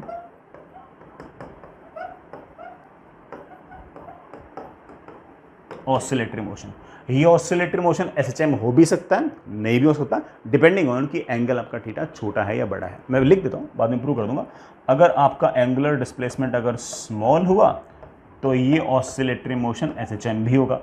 अगर ये आपका एंगल थीटा स्मॉल नहीं हुआ, लार्ज हुआ, तो एसएचएम नहीं होगा, सिर्फ ऑसिलेटरी होगा। Some oscillatory motion which is not SHM. ठीक है बच्चों, आगे चलते हैं बेटा। नेक्स्ट इज बेटा दूसरा case, theta is equals to 180 degree. मतलब एक्सटर्नल मैग्नेटिक फील्ड और हमारा जो मैग्नेटिक डायपोल मोमेंट है वो एक दूसरे की तरफ नहीं है, बल्कि बेटा एक दूसरे के अपोजिट है। कैसे सुनना, मैंने एक्सटर्नल मैग्नेटिक फील्ड लगा रखी है ऐसे,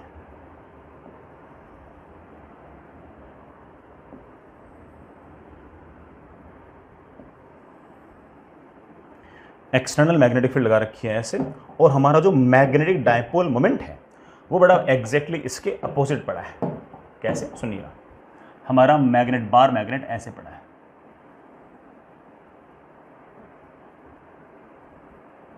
ऐसे पड़ा है, जिसमें ये रहा आपका साउथ पोल, ये रहा आपका north pole. Magnetic dipole moment कहां से कहां होता है बेटा? साउथ से नॉर्थ होता है, ऐसे। मैग्नेटिक डायपोल मोमेंट ऐसे, एक्सटर्नल मैग्नेटिक फील्ड आपकी ऐसे, ठीक है। मैं आपसे पूछूं बेटा व्हाट इज द टॉर्क? आप बोलो से torque is of course M B sine 180। बेटा angle between magnetic field and magnetic dipole moment, बेटा that comes out to 0। Torque 0 की आपको फील भी आ जाएगी। देखना बेटा कैसे, साउथ पोल पर फोर्स लगेगा एक्सटर्नल मैग्नेटिक फील्ड के अपोजिट, तो इस पर तो फोर्स आएगा ऐसे। नॉर्थ पोल पर फोर्स लगेगा ऑफ कोर्स मैग्नेटिक फील्ड की तरफ, इस पे फोर्स यूं आ जाएंगे। दोनों फोर्स मैग्नीट्यूड में सेम और डायरेक्शन में अपोजिट, इस पर फोर्स ऐसे, इस पर फोर्स ऐसे। फोर्सेस जो हैं वो एक तरह से बार मैग्नेट को यूं पुश कर रहे हैं, भले ही पुश कर रहे हो, और रोटेटिंग इफेक्ट तो नहीं है ना, और अगर रोटेटिंग इफेक्ट नहीं है तो torque comes out to be 0। Torque comes out to be 0, angular acceleration comes out to be 0। Sir यहाँ पर पोटेंशियल एनर्जी क्या होगी? बेटा यहाँ पर पोटेंशियल एनर्जी होगी minus M B cos theta. Theta is the angle between m vector and b vector. But cos 180 is of course -1. Potential energy comes out to be mb. As you can see that this is the maximum potential energy. बड़ा maximum potential energy पर भी equilibrium position होता है। equilibrium position तो होना ही था, torque भी 0 है, फोर्स तो वैसे 0 था। लेकिन जहां पर पोटेंशियल एनर्जी का मैक्सिमा होता है बेटा, वहां पर हमारी अनस्टेबल इक्विलिब्रियम पोजीशन होती है। क्या होती है बेटा? Unstable equilibrium position. सर क्या ये अनस्टेबल इक्विलिब्रियम पोजीशन है? बिल्कुल, मैथमेटिक्स तो यही कह रही है कि ये अनस्टेबल इक्विलिब्रियम पोजीशन है। सर फिजिक्स भी ये कह रही है क्या? चेक कर लेते हैं बेटा। एक काम कीजिए, इस पूरे के पूरे बार मैग्नेट को हल्का सा डिस्प्लेस कीजिए।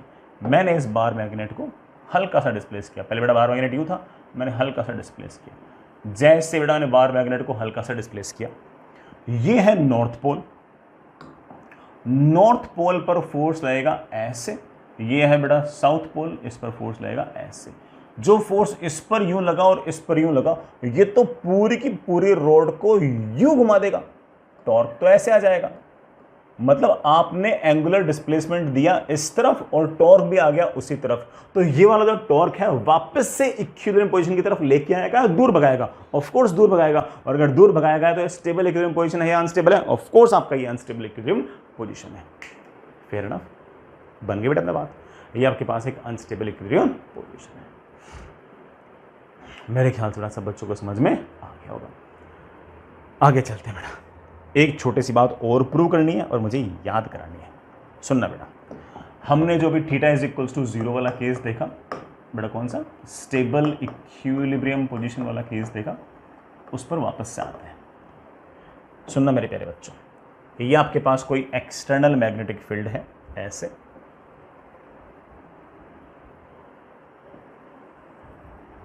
इस एक्सटर्नल मैग्नेटिक फील्ड के अंदर कोई मैग्नेटिक डायपोल मोमेंट पड़ा है।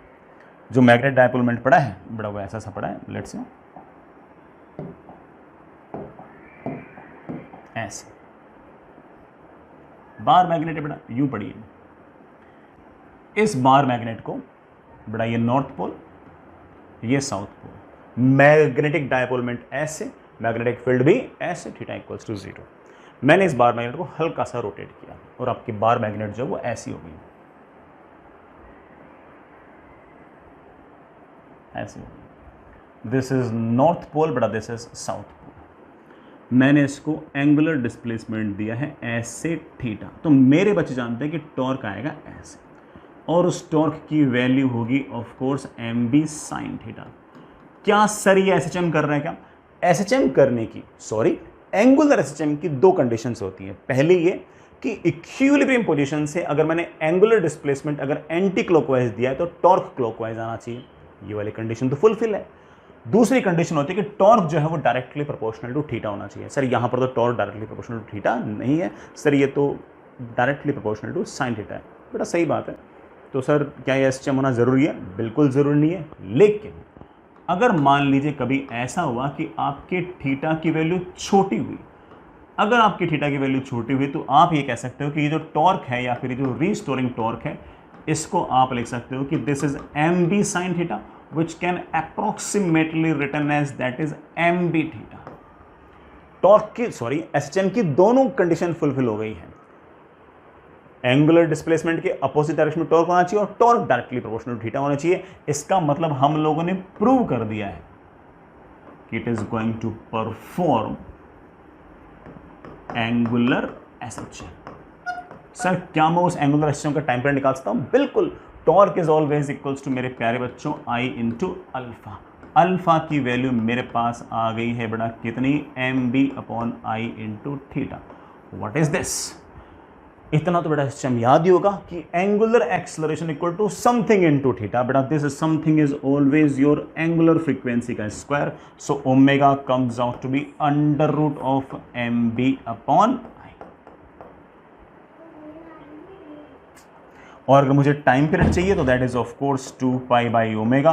कोई मुझसे टाइम पीरियड पूछेगा तो बड़े आराम से बोल दूंगा that is 2 pi under root of I upon M. मैं एक बात और क्लियर कर दूं बेटा, ये मैग्नेट अगर फ्री है तो moment of inertia centre of मास के अबाउट ले लेना, और अगर कहीं से हिंज है तो हिंज के अबाउट लेना, क्योंकि जो आपका टॉर्क है ना वो तो इस बात पर डिपेंड करता ही नहीं है भाई। टॉर्क वाली इक्वेशन तो वही रहेगी, चाहे हिंज हो चाहे बेटा फ्री हो। सेंटर ऑफ मास से भी वेट और आएगा, हिंज से भी वेट और आएगा। क्यों? क्योंकि बेटा फोर्स कपल वाला केस है।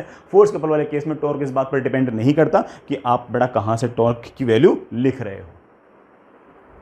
ठीक है बच्चों, इतनी बात तो बेटा आपको समझ में आई गई होगी। हाँ, तो इसलिए आई कहां से लिखो? अरे भाई फ्री है तो सेंटर ऑफ मास से लिख लो, फ्री नहीं है तो हिंज से लिख लो। अगर आपकी बेटा अगर फ्री है तो टाइम पीरियड लिख देना t is equals to 2 pi under root of I about centre of mass upon M B. अगर हिंज्ड है, अगर आपकी बार मैग्नेट कहीं से हिंज्ड है तो टॉर्क तो वही आएगा, that torque is equals to I about hinge into alpha.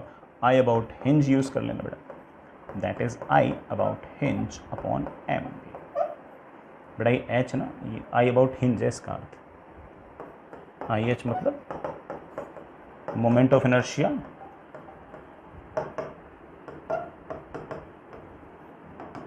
About hinge. I really hope बेटा सारी की सारी बात आपको समझ में आई गई होगी।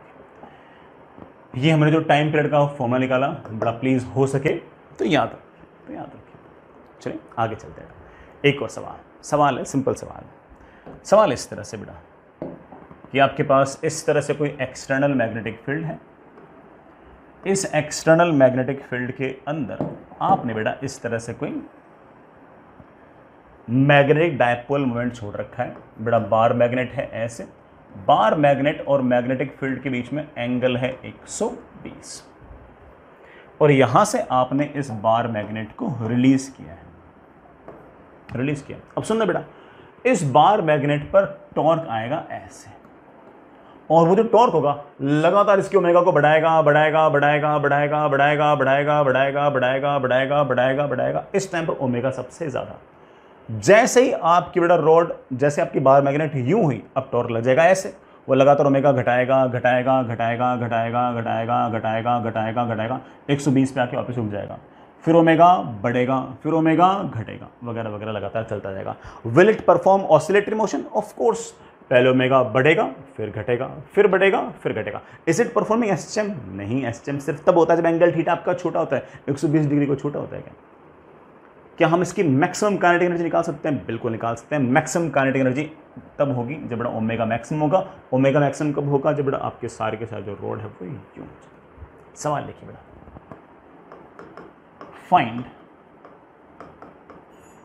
Maximum kinetic energy of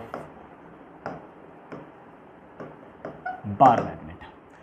bar magnet के पास मैक्सिमम काइनेटिक एनर्जी तब होगी जब बड़ा बार मैग्नेट यहां से गुजरेगी और इसके पास जो काइनेटिक एनर्जी होगी मैं उसको के मैक्स लिख रहा हूं। सर आपको कैसे पता कि यहां पर काइनेटिक एनर्जी सबसे ज्यादा होगी? मैं इस बात को दो तरीके से प्रूव कर सकता हूं, प्रूव कर भी दिया है।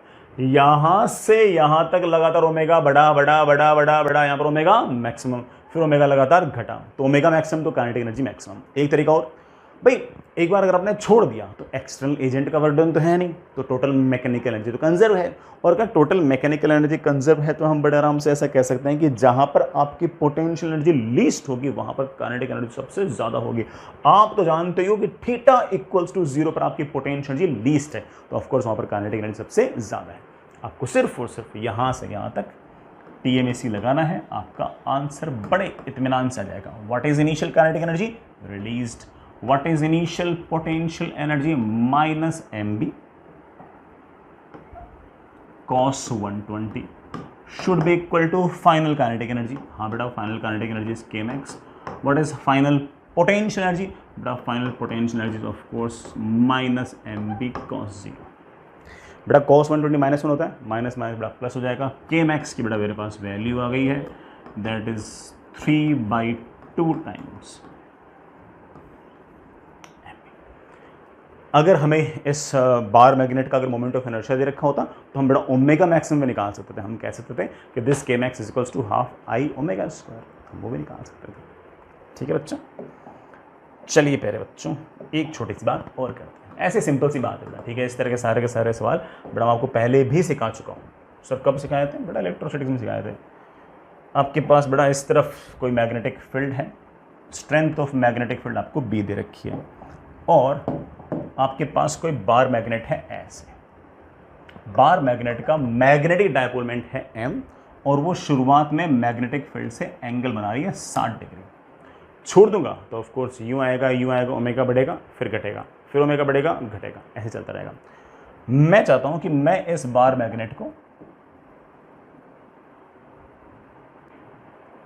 इधर की तरफ 60 डिग्री घुमा दूं। इधर की तरफ तो अपने आप चला जाएगा, लेकिन इधर की तरफ मुझे लाना पड़ेगा, मतलब मुझे इस बार मैग्नेट को इधर की तरफ घुमाना पड़ेगा, मतलब किसी एक्सटर्नल एजेंट को वर्क डन करना पड़ेगा। तो इनिशियली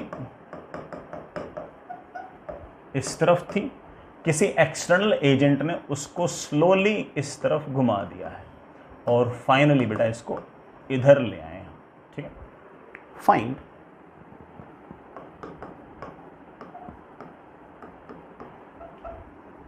वर्क डन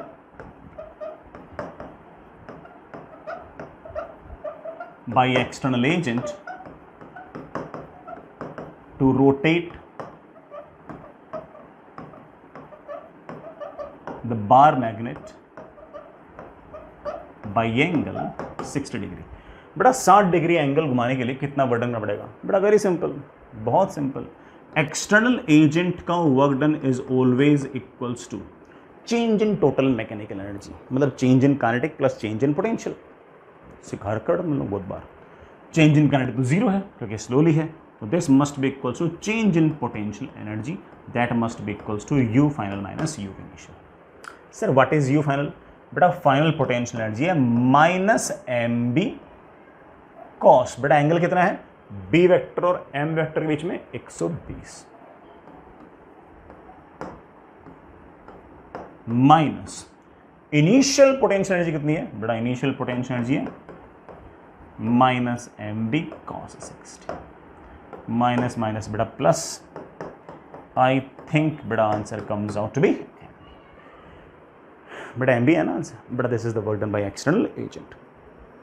मैंने जितना अभी तक काम किया वो सारा का सारा काम सिर्फ और सिर्फ आपको कंफर्टेबल करने के लिए किया है कि आप ये देखो कि यार जैसा इलेक्ट्रोस्टैटिक्स था वैसा ये है, जैसे इलेक्ट्रिक फील्ड थी मैग्नेटिक फील्ड है, जैसे इलेक्ट्रिक डायपोल था मैग्नेटिक डायपोलमेंट है, जैसे चार्ज था वैसे पोल स्ट्रेंथ है। तो आपको सिर्फ और सिर्फ कंफर्टेबल करने के लिए मैंने इतना सारा आपका समय लिया है। अगर मैंने एक बार आपको कंफर्टेबल कर दिया तो मुझे उस पर बिल्डअप करना मेरे लिए बहुत ही आसान हो जाएगा, फिर तो मैं कर लूँगा। ठीक, मेरे ख्याल से इस बात को समझ गए होंगे। आगे चलते हैं। Next is magnetic field due to a monopole. बेटा किसी मोनोपोल की वजह से कितनी मैग्नेटिक फील्ड होगी, कैसे होगी, कितनी कम होगी, कितनी ज़्यादा होगी, इसको भी डिस्कस करते हैं। मोनोपोल की वजह से मैग्नेटिक फील्ड से पहले एक बार हम पॉइंट चार्ज की वजह से इलेक्ट्रिक फील्ड को वापस से देखते हैं। मान लीजिए आपके पास कोई पॉजिटिव पॉइंट चार्ज है। इस पॉजिटिव पॉइंट चार्ज से आर डिस्टेंस दूर आप लोग जानते हो कि इलेक्ट्रिक फील्ड जो आया करती थी उसकी वैल्यू हुआ करती थी बेटा कितनी? KQ/r²। यही अगर चार्ज नेगेटिव होता तो इलेक्ट्रिक फील्ड रेडियली आउटवर्ड्स न होकर रेडियली इनवर्ड्स होता। कि बेटा हम शायद 1/4 पाई एप्सिलॉन नॉट लिखा करते थे। Epsilon not was permittivity of free space, permittivity of free space हुआ करता था। आई होप यू रिमेंबर दैट। अब मेरे पास एक ऐसा अरेंजमेंट है, हमारे पास जो स्पेस है वो बेटा या तो वैक्यूम है या एयर है। इस वैक्यूम या एयर के अंदर आपके पास यहाँ कहीं एक मोनोपोल है, मोर स्पेसिफिकली नॉर्थ पोल है। बेटा नॉर्थ पोल को मैं +m बोल रहा हूँ, ठीक। इसकी वजह से मुझे कुछ डिस्टेंस पर एक मैग्नेटिक फील्ड राइट डाउन करनी है, डिफाइन करनी है। तो इससे r डिस्टेंस दूर मुझे मैग्नेटिक फील्ड बतानी है। बेटा बिल्कुल बताएंगे। मैग्नेट का मोनोपोल है, इसकी वजह से मैग्नेटिक फील्ड डिफाइन करनी है। इसकी वजह से मैग्नेटिक फील्ड बिल्कुल वैसी होगी जैसे पॉइंट चार्ज की वजह से इलेक्ट्रिक फील्ड थी। ये नॉर्थ पोल है, +m है, इसलिए मैग्नेटिक फील्ड रेडियली आउटवर्ड्स होगी। सबसे पहली बात, नॉर्थ पोल की वजह से मैग्नेटिक फील्ड जो होगी it will B radially outwards,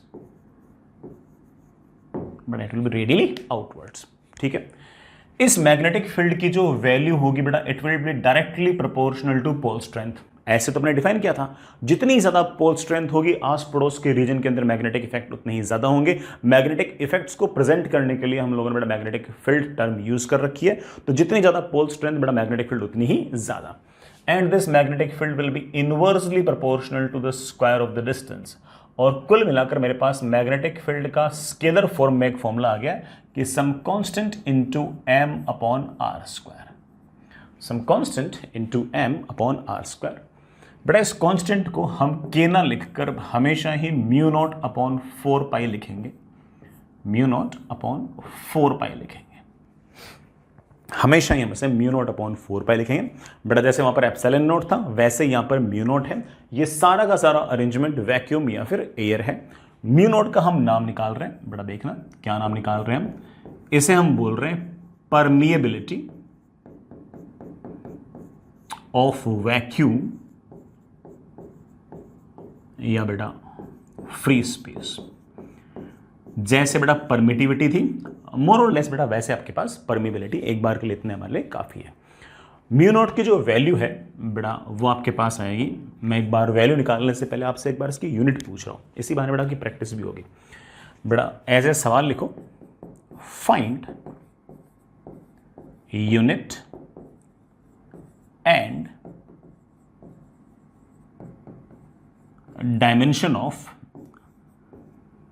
permeability of vacuum या फिर फ्री स्पेस। अभी निकाल लेंगे बेटा। ये आपका 4 पाई तो कांस्टेंट है, सिर्फ वैल्यू है, इसकी कोई यूनिट वगैरह नहीं है।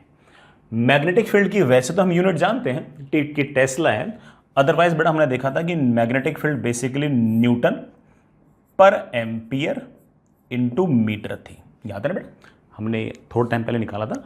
मैग्नेटिक फील्ड की unit is newton per ampere into metre. It should be equal to mu naught की मुझे यूनिट निकालनी है, निकाल देंगे। ये एम है बेटा आपकी पोल स्ट्रेंथ। बेटा पोल स्ट्रेंथ की यूनिट बेटा मेरे ख्याल से होती है ampere into metre divide by बेटा आर का स्क्वायर मतलब बेटा मीटर का स्क्वायर। बेटा इस मीटर से ये वाला मीटर गया, इस मीटर से बेटा ये वाला मीटर गया, और मेरे ख्याल से बेटा म्यू नॉट की यूनिट मेरे पास आ गई है न्यूटन पर एम्पियर का स्क्वायर। बेटा न्यूटन पर एम्पियर का स्क्वायर। तो मेरे पास आंसर आ चुका है कि म्यू नॉट की जो यूनिट है बेटा that will B Newton per ampere का स्क्वायर। सर डायमेंशन क्या होगी? डायमेंशन बेटा वेरी सिंपल, ऊपर तो न्यूटन है बेटा, न्यूटन की डायमेंशन तो of course M L T minus two, नीचे बेटा करंट है तो उसके लिए आई माइनस टू, तो that comes out to be M L T minus two, और सॉरी बेटा नीचे करंट का स्क्वायर बेटा प्लस है, हाँ ऊपर जाएगा तो माइनस हो जाएगा। ये इसकी डायमेंशन है। तो हमने डायमेंशन लिख दी है और मैंने इसकी यूनिट भी लिख दी है। एक बात और बेटा, मैं यहाँ पर म्यू नॉट की वैल्यू लिखने वाला था। वैक्यूम के लिए या एयर के लिए परमिबिलिटी ऑफ वैक्यूम जो होगी उसकी value will be always 4 pi into 10⁻⁻⁷। बेटा यूनिट हमने बोल ही दिया है कि unit is of course Newton per ampere square. तो बेटा हमारे पास जो वैल्यू है इसकी दैट इज 4 पाई इंटू 10⁻⁷। इससे बेटा हमारा जो के है ना उसकी वैल्यू आ गई है। बड़ा ज़रा ध्यान देना, ये जो हमारा के है ना it is basically mu naught upon 4 पाई, और इसको हम कह सकते हैं कि बेटा इसकी वैल्यू कितनी आएगी, 4 पाई से डिवाइड किया that comes out be 10⁻⁻⁷ newton per ampere square. तो ये जो आपका कांस्टेंट है ना के, इसकी वैल्यू बेटा 10⁻⁻⁷ आएगी। हालांकि अक्सर सवालों को बेटा वैल्यूज में ना पूछ के वेरिएबल्स में पूछते हैं, तो के की जगह हमें हमेशा लगभग मोस्ट ऑफ द केसेस में म्यू नॉट अपॉन 4 पाई ही लिखना है। ठीक है बच्चों, वैसे बेटा 4 इंटू पाई भी अगर याद करना चाहो तो कर सकते हो। रफली बेटा मेरे ख्याल से 1.26 के आसपास, मतलब 12.6 के आसपास आएगी, into 10⁻⁻⁶ Newton per ampere square. एक बार बेटा मल्टीप्लाई करके चेक कर लेना। पाई की बेटा वैल्यू 3.14, मतलब लगभग बेटा ये आएगी 1.256 ऐसे कुछ आएगी। ठीक है, तो मैंने उसको 1.26 लिख दिया। 1.256 को मैंने 1. हाँ ठीक है चलेगा। ये बेटा आपके म्यू नॉट की वैल्यू है। I hope it's okay. तो आपका जो पॉजिटिव चार्ज है उसकी वजह से मैग्नेटिक फील्ड इस तरह से रेडियली आउटवर्ड्स हो गया।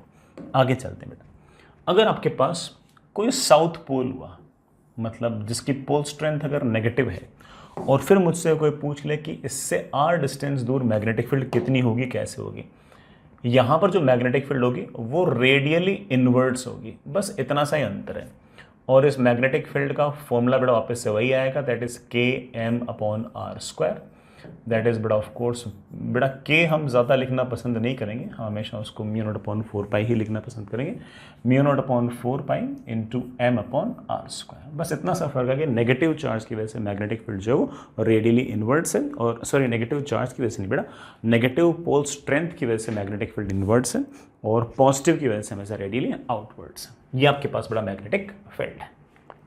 ठीक है, अगर मान लीजिए कि कोई और मीडियम हुआ,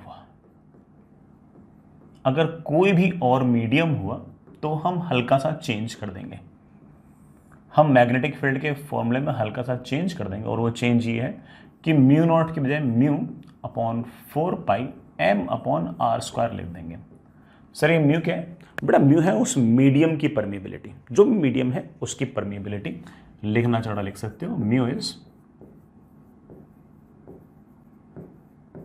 परमिएबिलिटी ऑफ मीडियम। एक बात मैं और बोलना चाहूंगा, उस मीडियम की परमिएबिलिटी और वैक्यूम की जो परमिएबिलिटी है, उन दोनों का जो रेशियो है उसे हम म्यू आर से तो रिप्रेजेंट करेंगे और इसका हम नाम निकाल देंगे, इसका नाम हम निकाल देंगे रिलेटिव परमिएबिलिटी। एक बार तो बेटा मैं जस्ट इनको लिख ही रहा हूँ, है ना, बाकी हम कभी न कभी इनको डिटेल में भी देखेंगे कि किस मीडियम का म्यू आर ज़्यादा होता है, किसका कम होता है, कहाँ पर बेटा इसकी वैल्यू जो होगी वो 0 के पास आएगी, किन के लिए बेटा बहुत बड़ी होगी, वगैरह वगैरह हम बाद में देखते रहेंगे। ठीक, यहाँ से आप ये भी कह सकते हो कि मीडियम की जो परमिएबिलिटी होगी दैट इज ऑलवेज वैक्यूम की permeability multiplied by mu R. और यहाँ से आप मैग्नेटिक फील्ड के लिए बोल सकते हो कि B इज इक्वल्स टू इस मीडियम में mu naught into mu R upon 4 pi into M upon R square. तो किसी भी मीडियम के अंदर जो हमारी स्ट्रेंथ ऑफ मैग्नेटिक फील्ड है उसको हम बड़े आराम से इस तरह से लिख सकते हैं, not that tough I hope, है ना, और बिल्कुल इलेक्ट्रोस्टैटिक जैसी ही कहानी है। अच्छा बेटा एक बात और, कोई हमसे पूछ ले कि रिलेटिव परमिएबिलिटी की यूनिट क्या होगी या फिर उसकी डायमेंशन क्या होगी, तो आप बोलोगे सर सीधी सी बात है कि सर ये तो रेशियो है। मीडियम की जो परमिएबिलिटी है, किसी भी मीडियम की जो परमिएबिलिटी है उसकी यूनिट भी न्यूटन पर एम्पियर स्क्वायर आएगी, वैक्यूम की जो परमिएबिलिटी है वो भी न्यूटन पर एम्पियर स्क्वायर आएगी। अगर डिवाइड करेंगे तो ऑफ कोर्स ये तो एक यूनिटलेस डायमेंशनलेस क्वांटिटी है। जिस तरह से हमारा एप्सिलॉन आर यूनिटलेस और डायमेंशनलेस हुआ करता था, बिल्कुल वैसे ही ये भी अपने आप में एक यूनिटलेस और डायमेंशनलेस क्वांटिटी है। अब किसकी कम है किसकी ज़्यादा है वो हम धीरे धीरे ऑफ कोर्स बड़ा चैप्टर के एंड तक समझ भी जाएंगे। एक बार तो बड़ा ऐसे लिख रहे हैं, ठीक है। मैं यहाँ पर एक छोटा सा पॉइंट और कंसिडर करना चाहूँगा कि हम वेक्टर फॉर्म में भी देख सकते हैं मैग्नेटिक फील्ड कितनी होगी। देखना बेटा, एयर या वैक्यूम की अगर बात करूं तो मैं कहूंगा कि एयर या वैक्यूम के अंदर magnetic field will be like this. सिर्फ और सिर्फ अकेले मोनोपोल की वजह से magnetic field will be like this.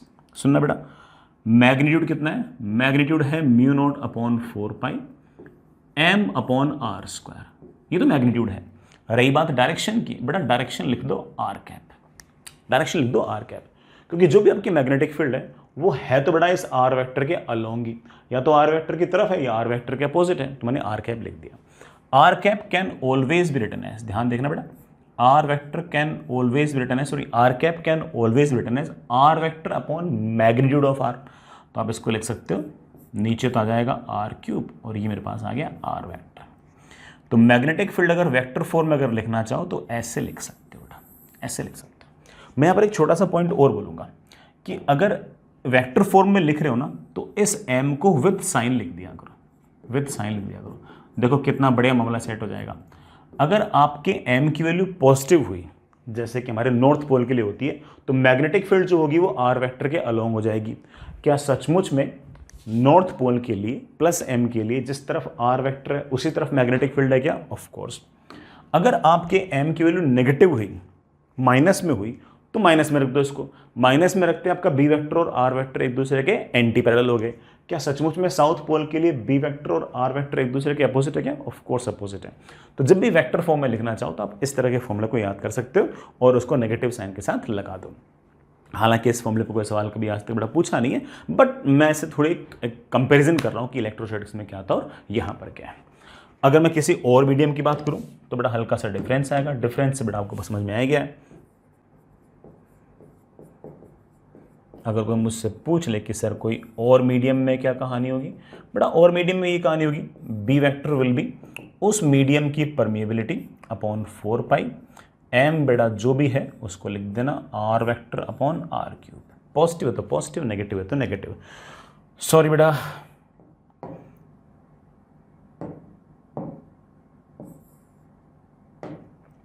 Medium उस मीडियम का म्यू अपॉन 4 पाई। वो अलग बात है बेटा, उस मीडियम के म्यू को हम लिख सकते हैं एयर का mu naught, that is mu naught multiplied by mu R upon 4 pi into M into R vector upon R raise to power 3। I hope बेटा इट्स ओके। मैं एक बात, छोटी सी बात और बोलना चाहूँगा कि मैग्नेटिक फील्ड जो है वो जैसे जैसे जैसे आप मोनोपोल से दूर जाओगे वैसे वैसे लगातार घटेगी। और कैसे घटेगी? Inversely proportional to square of distance. तो कोई मुझसे magnetic field due to monopole versus monopole से दूरी का अगर ग्राफ पूछेगा तो हम बड़े आराम से कह सकते हैं graph will be like this, कि magnetic field is inversely proportional to r का स्क्वायर। ठीक है बच्चों, आई होप इट्स ओके।